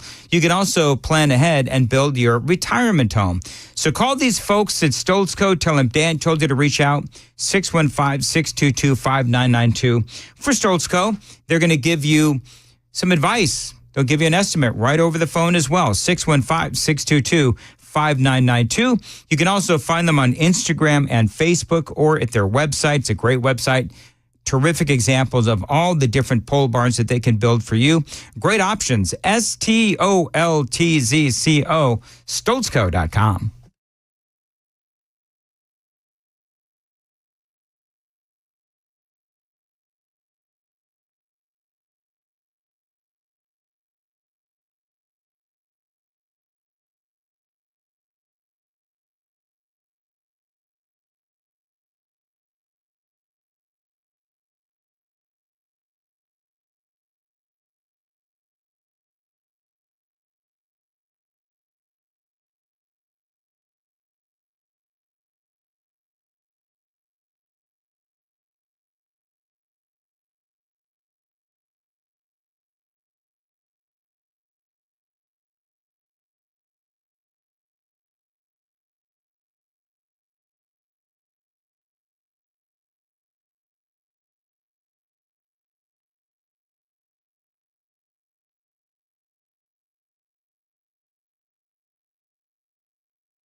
Biggest problems this morning are on 24 westbound. Got an accident at Hickory Hollow Parkway, exit 60. It's stop and go traffic. Could cause you right around 40 minutes to get through that, so you'll need some extra time. Also, an accident, Ewing Drive at Richmond Hill Drive in Parkwood. That accident being responded to by police at this moment. Traffic every 10 minutes, every morning on Super Talk 99.7 WTN.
8:38, Nashville's Morning News on Super Talk 99.7 WTN. Time for the gang of three. Chris Hand, not here yet. Chris is running late, apparently. Must Maybe be on he's 24. stuck in the problems, on 24. Oh, is there something going on 24? Yeah, Always. an accident, of course. What? If you listened to traffic a moment ago, you would have heard me say that. Yeah. Well, Joan, sometimes duty calls. I don't know what else to tell you. See. Boy. And it's weird in this building, the radio station doesn't play in the bathroom. How are we supposed to know when the breaks are? That's exactly right. Okay, I'm done. The other Kind of stations difficult. the other stations would get jealous. Oh, I see. That's why that's they can't what it do is. that. Yeah. Sure. Yeah. In their big, cushy new palatial studios. I'm sure they're going to get jealous of us. Sorry, bitter much? By the Not way, at all. the super text line is commenting on your mistakes, Joan. With Mistakes? Is there another one? with every mistake Joan makes, another cat gets eaten. Wow. That is I'm telling you. Man, gross. that's cold. Here's the thing about the super text line, Joan, and we mean this with all love to the Of super course. texters and the listeners. It's a rough crowd. Yeah. It is a rough crowd. And now people, when you mentioned, Joan, that we need to, you said you need to get caught up on a lot of stories, apparently. The super text line started flooding with all of the stories of yours truly and the stupid things that I've said and done over the past 10 years. All right. Now I need access to it. I want it. There was, now people, you'll notice, Joan, every once in a while, people say happy birthday. Yeah. Because I don't even remember what happened with happy birthday, but there was a day where I came in and I was expecting to say good morning, and for whatever reason, happy birthday came out of my mouth. Right at 5:06. Right at 5:06. Now, Joan, you've hosted before, and so you know that when you open up that microphone and you are fired up and ready to go, Anything and you can hit come out the of your mouth. microphone and you want to say good morning and you say happy birthday. It was your brother's birthday. It was my brother's birthday that day, and I was literally sending him a text message right before I opened up the microphone, and so I somehow just said happy birthday. Well, that'll mess you up. It will. Yeah. People also want to know about the time I brought my underwear to work on the outside. On the outside? On the outside. On purpose? Nope, it wasn't on purpose. It was stuck in my pants, or something happened. Where did we ever figure out exactly what happened? We figured it was probably static cling because I think you had gotten your shirt out of the dryer. Yeah. And didn't really check it, and you came in. Yep. And then the story goes that you were walking down the hall, and Ken Weaver and I could mentally picture you walking down the hall, hands in the pockets, looking and seeing your underwear hanging. Yep. On the I have banister. a question. It was on the little banister thing. I have a question. Tidy whities or boxers? Why do you women always ask the same damn thing? They do. They do. I think find it says a lot about a man knowing the answer to that. Wow. Uh-oh. Really? Yeah. Okay. Well, boxers. What? Just kidding. I don't. I'm like, wait a minute, what? What's wrong with boxers, man? I thought they were cool. You're not a tidy whities guy? Because that's the persona that you present. Am I wrong, Johnny? I don't know Is how to she answer wrong, that Johnny? one. I don't know how to answer that one. Johnny's a boxer guy. Well, you nailed me. I'm a boxer guy. I don't know how big of an insult has just been leveled at me. I'm like trying to figure it out. Like, how big of an insult is this? Joan just called me a tidy whities guy. Yeah. Mm-hmm. Yeah. You seem like a tidy whities guy, Dan. Wow. I think I've been insulted, but I'm not entirely certain. You're wrapped a little tight. You know what I'm saying? You As you keep going, Joan. Keep going. I'm digging the hole deeper, aren't I? And I just made it on this show. Yeah, but you're kind of, Well, you're still under, just so we're clear, Joan. Yeah. Is it Joan, right? You're still under double secret probation. I am. So, keep talking about how I'm a tidy whities guy. We'll see what happens. Does this mean I have to keep making the coffee in the morning? I wish somebody would. You know what, Joan? People love that you are giving me a hard time. Joan stays forever. Yes. Yes. Damn, Joan strikes. Yes, she did. That's very funny. well. That's very good. Moving right along. Hey, Underwear is so easy, though. can I just ask, Tyreek Hill? Now, we spoke about this a little bit earlier. I just saw him on CNN. He is out there claiming that he's a victim in all this. He says that he is shell-shocked by what happened. Now, if you folks don't know, Tyreek Hill plays for the Miami Dolphins. He's on his way to the Dolphins game on Sunday, and he gets pulled over by the cops. And their video shows him getting dragged out of the car and placed on the ground. I don't know if he was thrown on the ground. And so all of this, oh my God, Tyreek Hill, you got all these police officers going after a black man. All the BS that you usually hear, right? Well, and let's point out that he was doing 100 miles an hour in a 55-mile-an-hour zone, that's reckless driving. And conveniently, nobody's reporting on all of the context of this. Do you want me to play, by the way, the audio? I have it here. Yeah, play the audio. That's this is the body camera footage, and it's not all of it, but it is a part of it. Here we go. Oh, Joan, you have to turn on the controls. All right. What starts as a dispute between an officer and Hill about keeping the car's window rolled down escalates. Hill is forced down onto the pavement. Officers handcuff the NFL star, bring him to his feet, then pin him back down to the ground. I just had surgery on my knee. Another officer explains who Tyreek Hill is.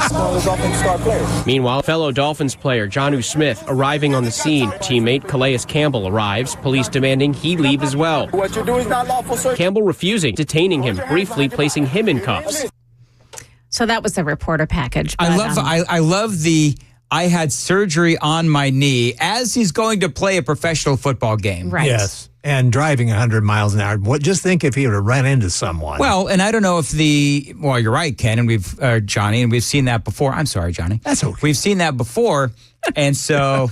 I've been called worse. Yes, you have. I'm just kidding. So, but yeah, here's the other thing, though, is that he wouldn't roll down his window. Right. Yeah, and he said that the cop was knocking like a crazy man or something like that. If that happened, it was not visible on the camera, the body camera footage, because the cop just knocked on the window after he rolled it up. He handed his credentials out, and then he rolled the window back up again. And here's the deal, Tyreek, is that if you don't want the cops knocking on your window, then roll your window down and leave it down. Exactly. Yeah. And here's an idea. Why don't you follow some laws? Yeah, 100 miles an hour in a 55-mile-an-hour speed zone. That it got the attention of, what was it, like 5 or 6 police officers? Yeah, they had like a couple of cop cars, a bunch of motorcycle cops too. Yeah. Yeah, this is a case of don't you know who I am? Oh, clearly. Absolutely. Clearly. And if the police tell you to roll down your window, you roll down your window. If the police tell you to get out of the car, you get out of the car. Do you know what's interesting about my life? I have never once been pulled out of my vehicle and thrown to the ground. You know why? Because I know how to listen. Yes. And there's one way to make sure that you don't get pulled out of a vehicle and thrown to the ground. Listen to the police, give up your driver's license, cooperate, don't be an ASS, and just listen to instructions. That's all you got to do. Yeah. That's all you have to do. So now Tyreek Hill is like the victim. Go ahead, Joan. I have another way to I don't know, to handle the situation. I cry. Really?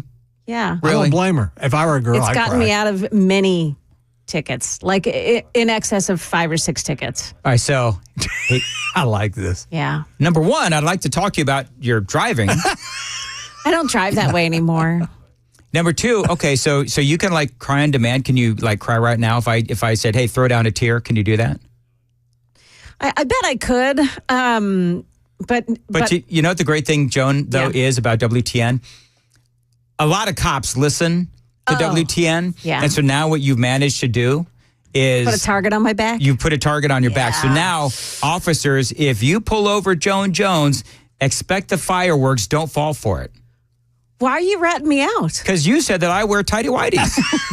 She thought you'd be a tighty-whitey You said that I'd be a tighty-whitey kind of guy. So, there is turnabouts for How very mature of you, Dan.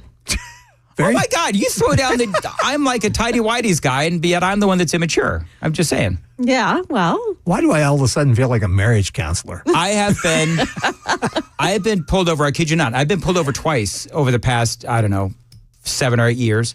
Both times they recognized me from the radio station. Are you serious? I'm serious. That's what I'm saying to you, Joan. Wow. Yeah, see, I've got pulled over once, and I knew this guy listened, and he did not like the station. Oh. Because he was trying to get me to act like Tyreek. Yeah. And I wouldn't do it. Did he give you a ticket? Yes. For reckless driving or something? No, it was, what was it? It was like my blinker light was out, I think. See, that's one of those nuisance charges. Yes. Do you know what's great about driving like in a RAV4? I don't even know if it goes 100 miles an hour. Yeah, that's what I like about my car. It won't get that. My far. previous car, man, I go 100 miles an hour and the bolts start falling out from underneath. You too, eh? Hey, we had a very sad death over the last 24 hours. I am the Father. Not true. That's impossible. Search your feelings. You know it to be true.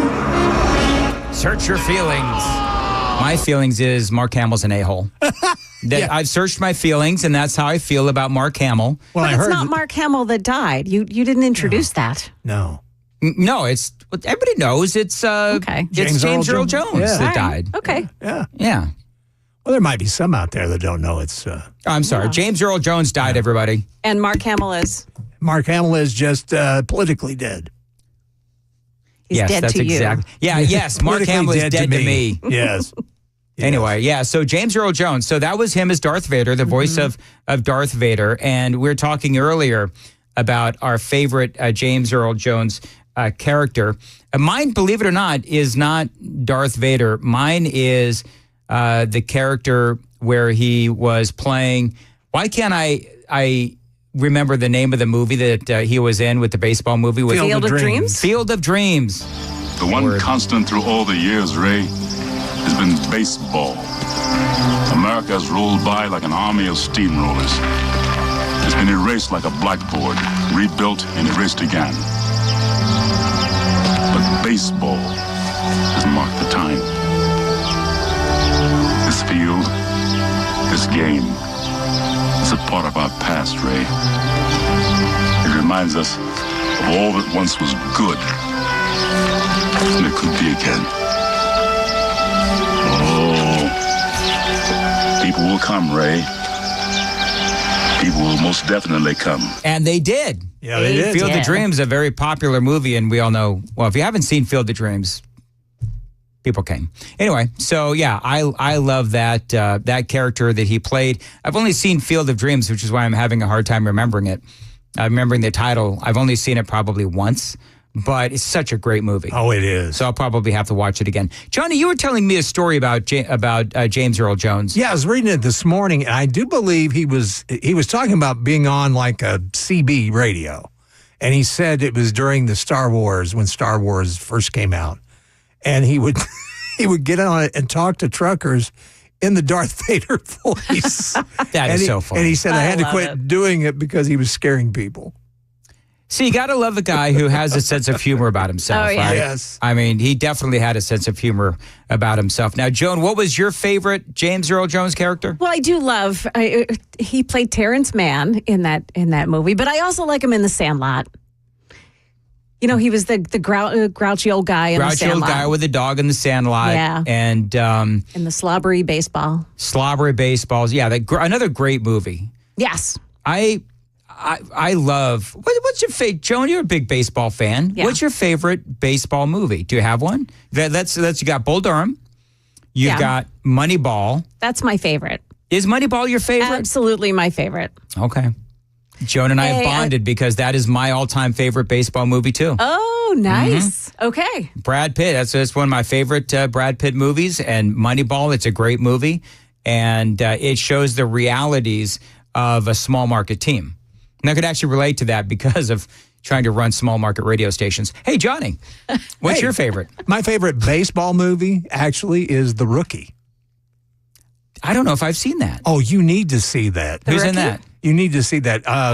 Can't think of his name. He's in the Reagan movie right now. Dennis Quaid. Dennis Quaid. Yeah, very good. Oh, is that the one where he realized he could throw the ball really fast? Yes. Okay. Oh, man, and he's at an advanced age. You know, he's in his 40s, And it is, I mean, I call it a chick movie for men, because if you don't tear up in that, you don't have a soul. Well, you just made me tear up, Johnny, because you called advanced age 40. 40, I know.